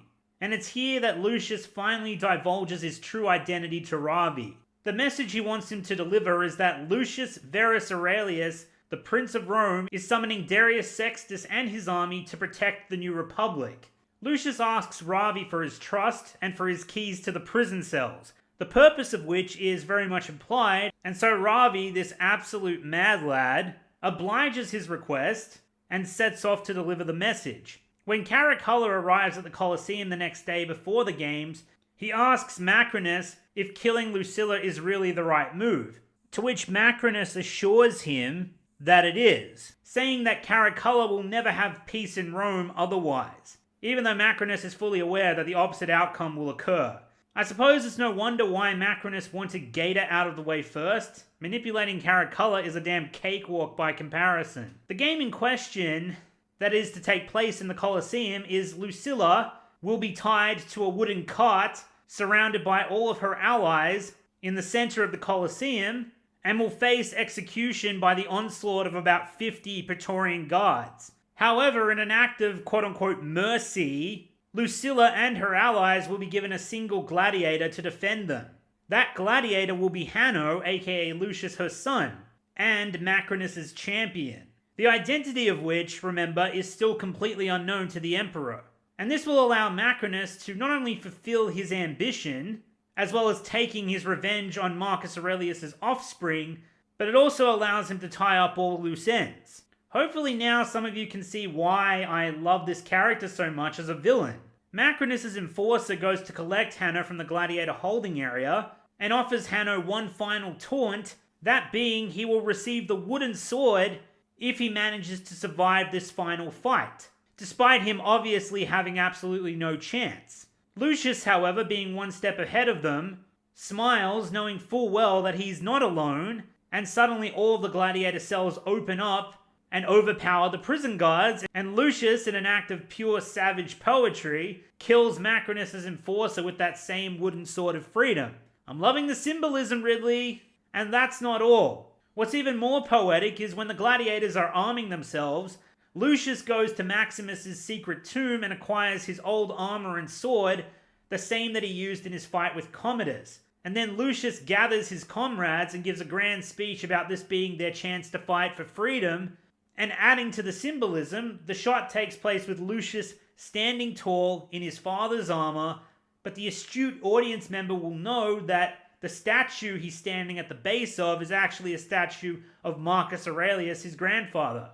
Top marks, Ridley, top marks. After inspiring the other gladiators, Lucius enters the arena alone towards the center of the Colosseum where his mother and the other traitors are being held. As he approaches the center, the Praetorian guards close in around them, but Lucilla isn't scared. In fact, she's smiling at her son, and I don't even think she knows exactly what's going on. I think she's just happy to see her son, even if it is for the last time, but she can definitely tell Lucius is up to something. And Lucius returns the smile and raises his sword, signaling for the dozens of gladiators to pour into the arena and ambush the Praetorians. Initially, Emperor Caracalla is excited by this turn of events, thinking it's all part of the show, and in a funny moment that my cinema got a huge kick out of, it's very clear Macrinus is nervous, but he nods along like it's all part of the plan.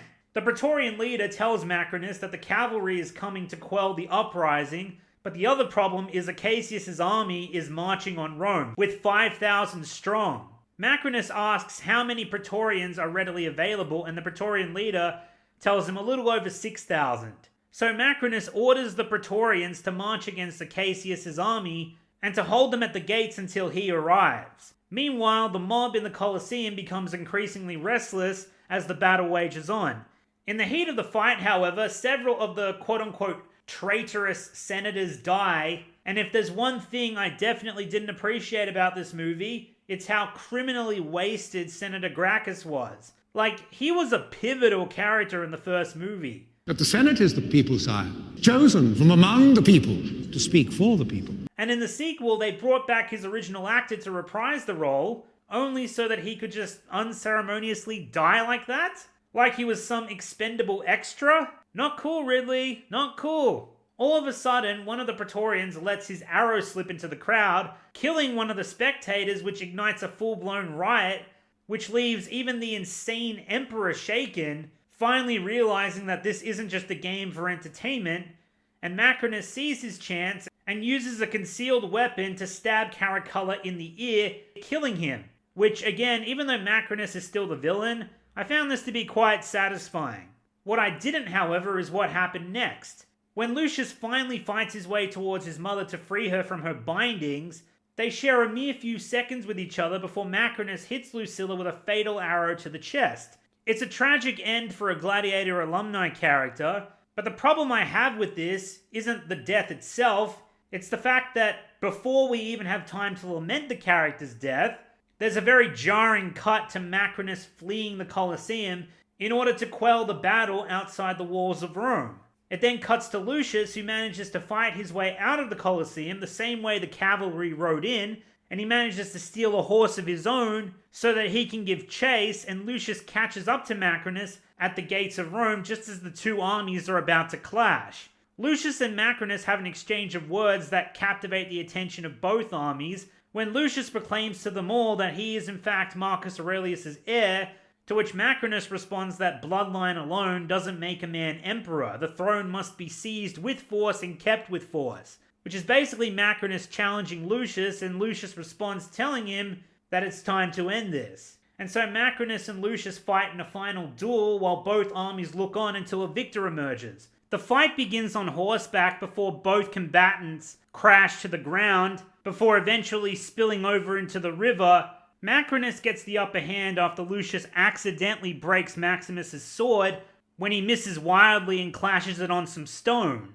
and Macrinus manages to pin Lucius and repeatedly stabs him blindly underwater. And in just one last notable piece of symbolism, it shows none of Macrinus's attempts to pierce Lucius's armor have worked. He can't see what he's stabbing underwater, but each time Macrinus tries, the blade hits the metal embedded in Maximus's armor. The obvious implication being that Macrinus is protecting his son. There's also a tiny moment where Lucius has that same death vision of the afterlife while he's underwater, just as he did at the start of the film. Only this time he hears Lucilla's voice echoing, telling him to get up and fight. And so Lucius turns the tables on Macrinus, disarming him literally with his own sword, and then dealing him one final blow, leaving Macrinus to die in the river. After the fight, there's an eerie silence in the air, quite reminiscent of the first Gladiator film, where the Colosseum falls dead quiet after Maximus kills the Emperor right in front of them. In Gladiator 2, we see over 10,000 soldiers on opposing sides of the battlefield, looking on, waiting for the victor to speak. Lucius tells them he doesn't know what they expect him to say, but too much death has gone on for far too long. He then proudly goes on to say that he is in fact the grandson of Marcus Aurelius and the son of Maximus. He then speaks loudly of the dream that was Rome that both of them died for, that needs to come to fruition in order to return Rome to its former glory. He asks the soldiers if they'll help him see the dream realized, and they all agree to stand with him as a Rome united.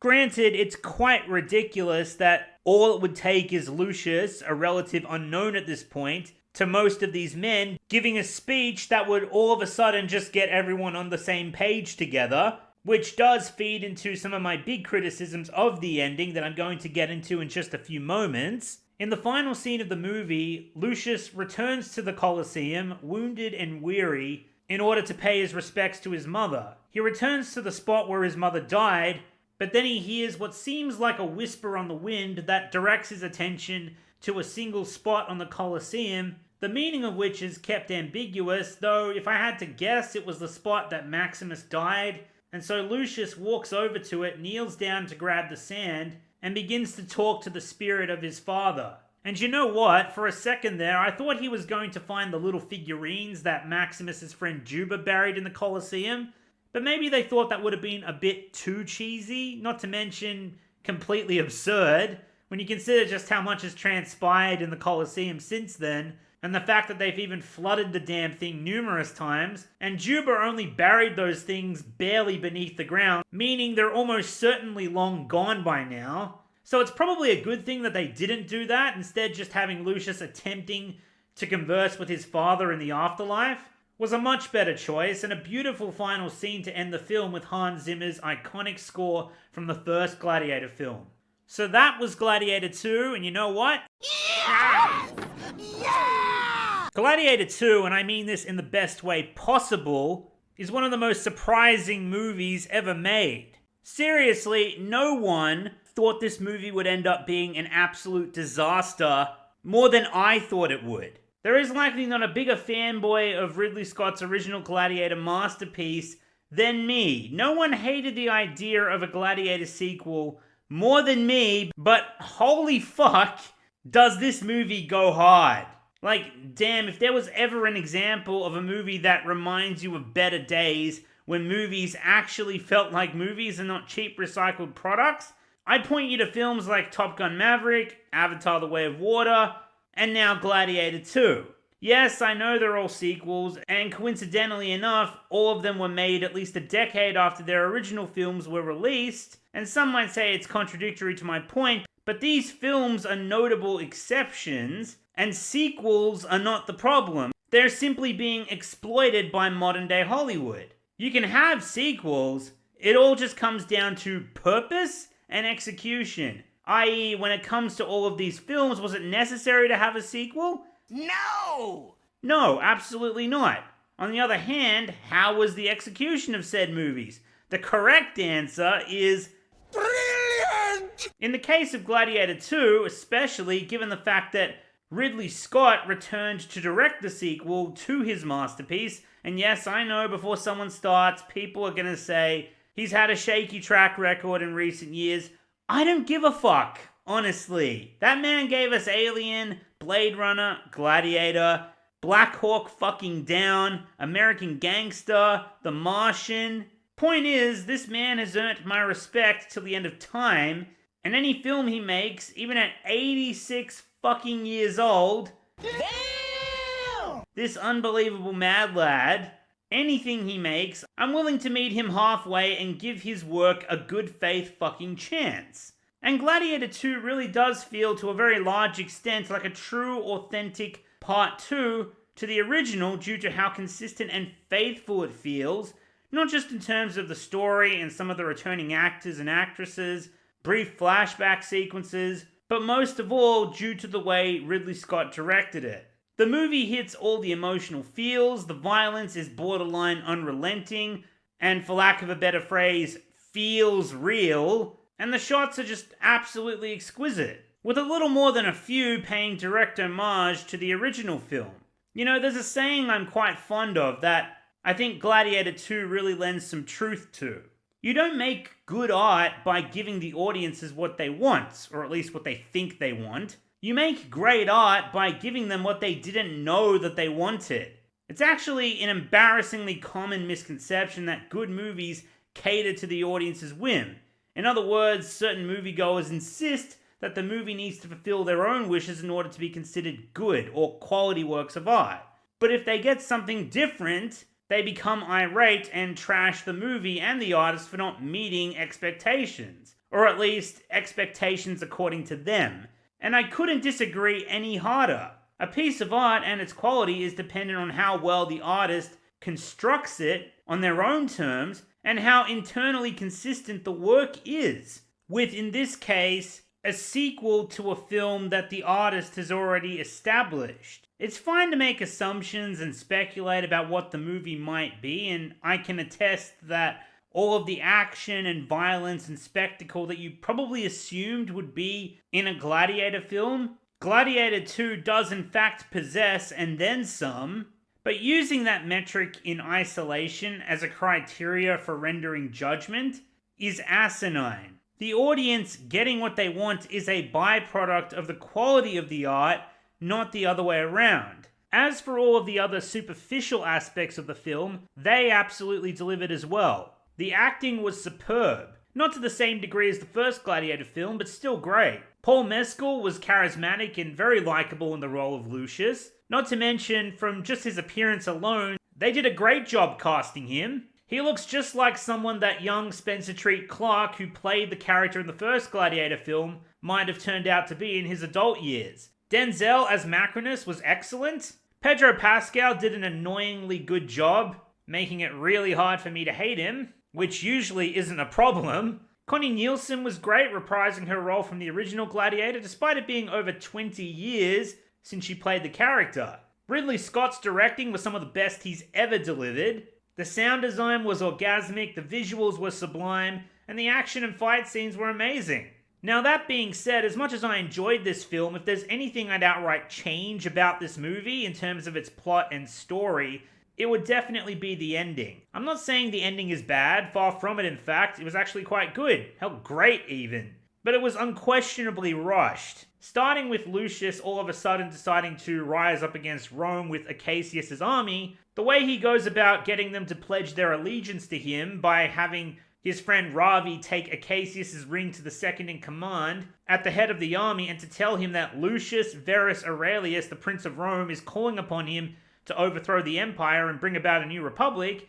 Now this general, I have no doubt, would recognize the ring belonging to Acacius, but I did raise an eyebrow as to how he can take with absolute certainty that it was given to Ravi by Lucius, who was thought to be dead, and hasn't been seen in Rome for over a decade. So the only thing that the general can have any confidence of whatsoever is that Acacius is dead. So perhaps it was Lucilla that gave Ravi the ring, or perhaps it was a senator. Point is, the general just taking it on faith that Lucius is not only alive, but also calling him to arms as the true heir of Rome, I thought was more than just a little bit far-fetched. Also, the final confrontation between Lucius and Macrinus takes place between the Praetorian army, loyal to the twin emperors, and Acacius' army of legionnaires at the gates of Rome. And given that the film is called Gladiator and is largely focused on the Colosseum, I really think the final fight should have taken place there.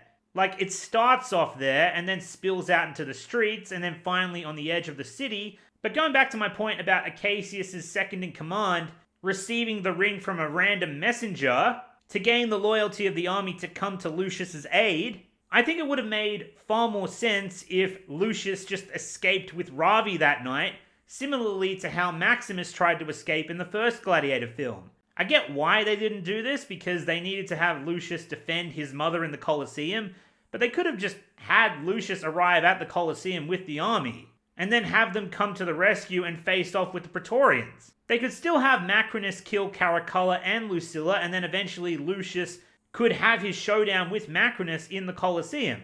Hell, once the battle was won, he could have given this grand speech to the Roman mob, as well as the armies, which I think would have left a stronger exclamation point on the movie's final act. But alas, I'm still very happy with the ending that we got. I just wish again it wasn't so rushed, and that we had just a little more time with Lucius at the very end of the film, instead of immediately just cutting to credits. One aspect of the ending that I thought was criminal was just glossing over Lucilla's death so quickly. Like I said, there's a very jarring cut that just skips ahead to the next sequence. There was also a moment early on in the film where Lucius decapitates another gladiator, but then there's yet another jarring cut that makes you miss the actual decapitation, and this tells me that what the ending and the rest of the movie may have lacked in terms of an emotional punch was also largely the fault of Paramount Pictures demanding Ridley Scott to cut back on not only the violence, but the runtime as well. Meaning, as good as the theatrical cut was, I'm willing to bet there's a much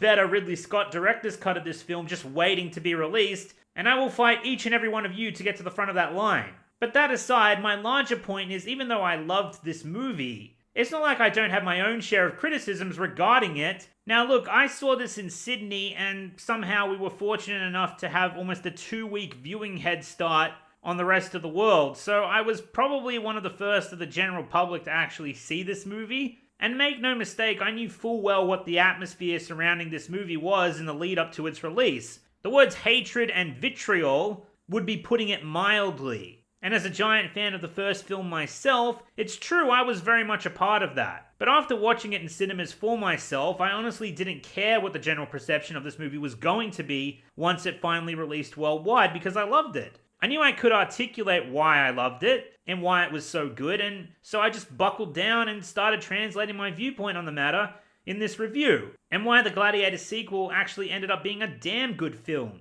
and likely one of the best sequels in recent memory. I don't let other reviews or a majority vote dictate my own perception when it comes to a piece of art, like so many others tend to do, although based on what I've seen outside of some internet personalities and some of their copycats, the general perception around Gladiator 2 has actually been quite positive. That being said, I could basically recite word for word what I knew the quote-unquote criticisms of this movie were going to be by some of the more popular internet braindeaders out there, from as far back as my first viewing experience, because of how shallow and vacuous they are when it comes to reviews and opinions, especially when it comes to a subject they have a predetermined bias against. And as I predicted, most of the quote-unquote criticisms, at least the ones that I've seen, are just surface level, vacuous, regurgitated crap, focused in on some of the most minute aspects of the plot, such as a couple of similar story beats, not at all uncommon for even the best sequels out there, which in the case of Gladiator 2 was simply paying homage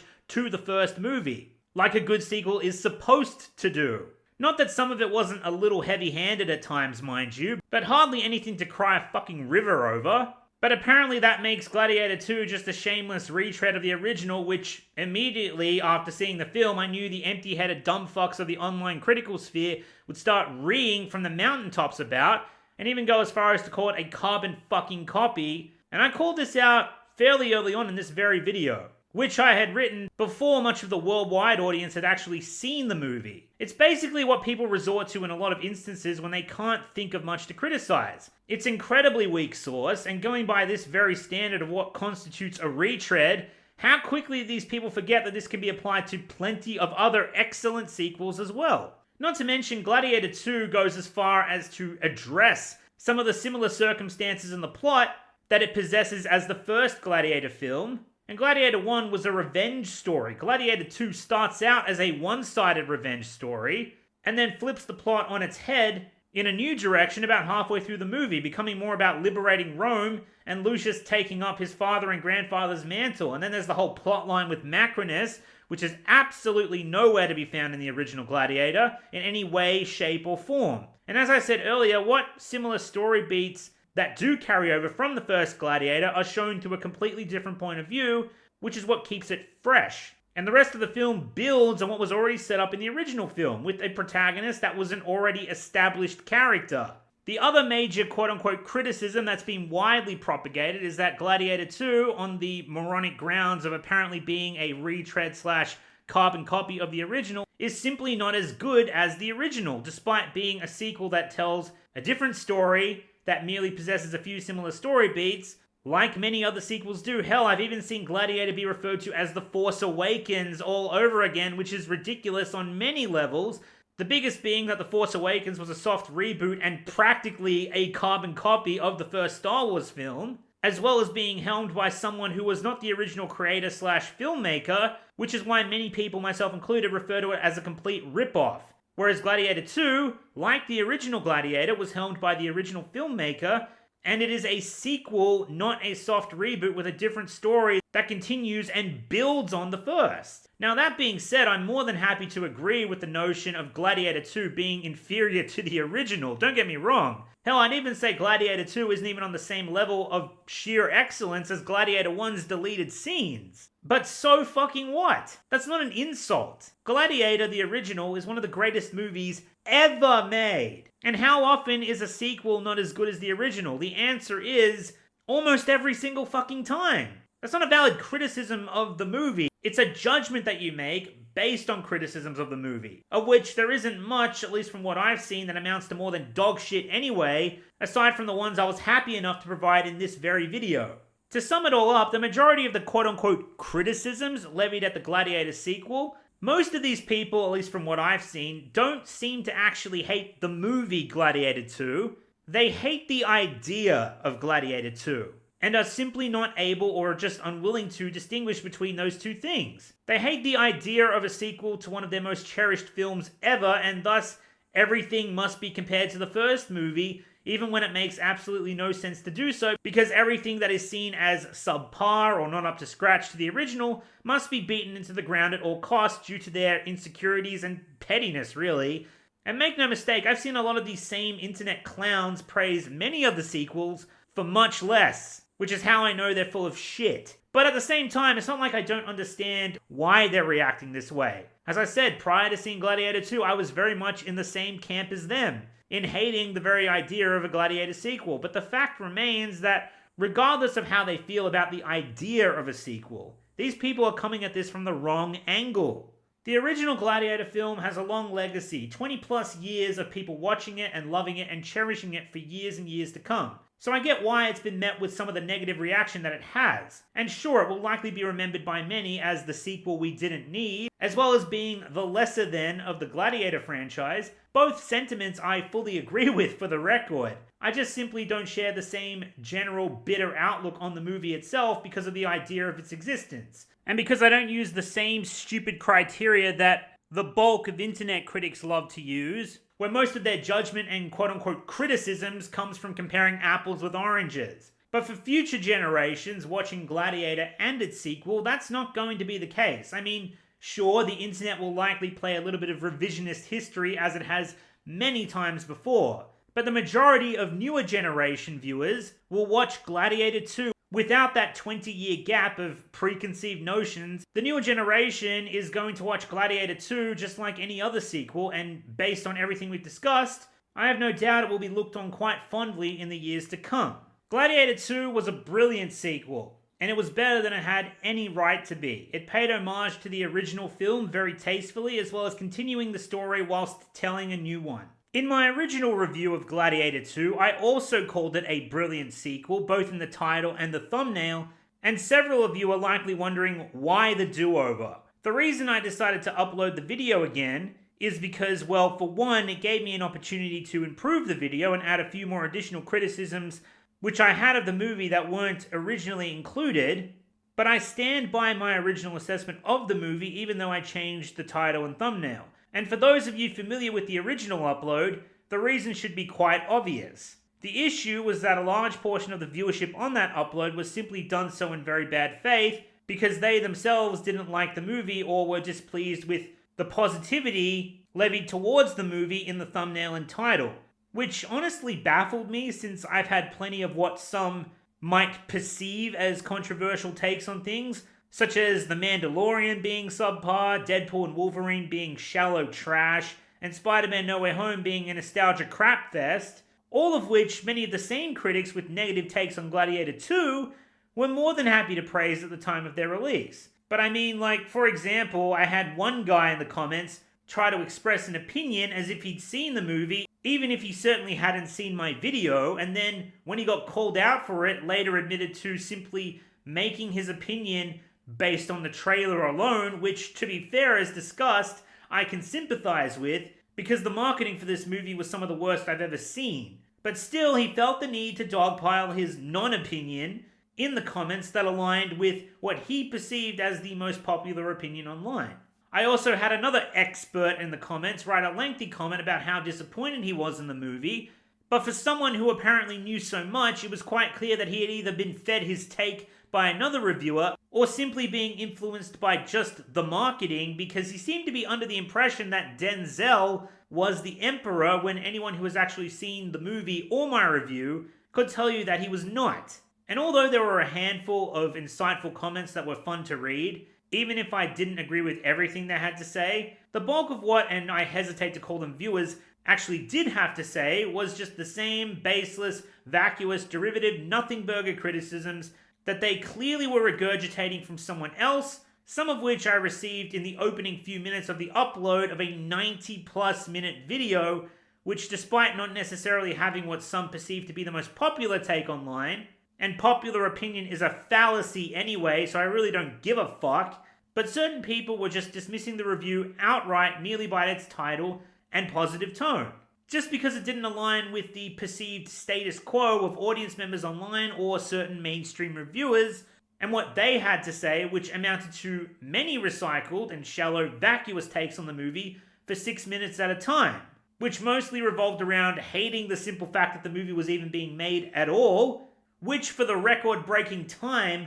I do agree with, but because of that, one of several of their core quote-unquote criticisms was that they simply decided to write off the film as a soulless clone of the original, despite plenty of evidence to the contrary, or writing the film off for a lack of historical accuracy, despite the fact that neither this movie or its predecessor was ever going for, in terms of the same criteria you'd use to judge a biopic or a documentary. Not to mention the fact that much of this same uncharitable standard could be levied against many of the same films and sequels that these same reviewers and people prize, hence why I haven't adopted that mentality for this movie. I mean, case in point, this comment here, which can act as a stand-in for the very lazy bread and butter propagated en masse by the most brain-dead of the internet and their followers, who try to write off Gladiator 2 for its similarities. This person says Gladiator 2, like the first film, started with a battle, someone who the protagonist loved dies, the protagonist was bought as a gladiator, he fought really well in the small arena, so he was brought into the bigger arena, and he was also really good. And he says that this basically makes the starting sequence exactly the same, but worse. And even though I refuted much of this earlier, saying that despite the similarities, one is not trying to be the other, so comparing them as identical stories is stupid, but I wanted to show him just how moronic this line of thinking was, as well as how easily applicable this metric for what supposedly constitutes, quote, exactly the same, can be when it's applied to another well-known sequel that's widely cherished. I tell him he's painting with an incredibly broad stroke, and ask if he wouldn't mind if I tried doing exactly what he did. You ready for this? 2 individuals sent back in time, naked. They acquire clothes and guns off the closest human beings they can find. One is sent to protect the savior of the human race, the other is sent to kill him. The majority of the movie is the hero cat and mousing from the villain, along with the person that the villain was sent to kill. And the movie ends in a desperate struggle to kill the villain, inside some random industrial factory that they happened upon by chance. And just for the record, I'm only scratching the surface here. There's plenty more I can go into regarding the similarities between those films, but I think the point is made. And before some of you start crying because you think I'm knocking those movies, that couldn't be further from the truth. That's actually the opposite of what I'm doing. I'm just simply showing the flaws of many people's very dumb and widely propagated lazy logic. I also go on to point out to him that some of the similarities between the Gladiator movies are merely circumstantial because Gladiator is such a niche film, so in a Gladiator sequel, where exactly was he expecting the bulk of the fighting to take place? The polar ice caps? Look, to summarize, whoever thought to apply this logic to Gladiator 2 did not think it through before passing it along to thousands of morons who are dumb enough to buy it. So maybe you can understand now why I don't subscribe to that logic for the backbone of my criticisms. But I find it hilarious that people found my title and thumbnail so offensive to what constitutes a quote-unquote good or acceptable take on the matter, when, believe it or not, in that 90 minutes, I actually had more accurate and valid criticisms than the bulk of mainstream trash had to offer. But it's quite clear these certain people aren't after nuance. They're happy to judge a book by its cover and simply judge a good take by how much they project their own feelings onto how agreeable a video's title and thumbnail falls in line with those feelings, and how good a video makes them feel for their own shallow and vacuous perspective, when that's not how reviews are meant to be. But I fear, given the current climate of reviews online, that is what it's going to become, and to get along, you're going to have to go along. But anyway, that's the long and short of why I rearranged parts of this video and added some extra criticisms and changed the title and thumbnail to something more neutral, despite maintaining my positive assessment, because I wanted viewers to actually hear what I had to say before rendering their own judgment, and that's the way it should always be when it comes to the subject matter of movie reviews. It's as simple as that. Thank you, Ridley Scott. No, actually, wait. Thank you, Sir Ridley Scott. Can't wait to see what your brilliant geriatric ass comes out with next. But I think we can finally let the Gladiator franchise rest, don't you?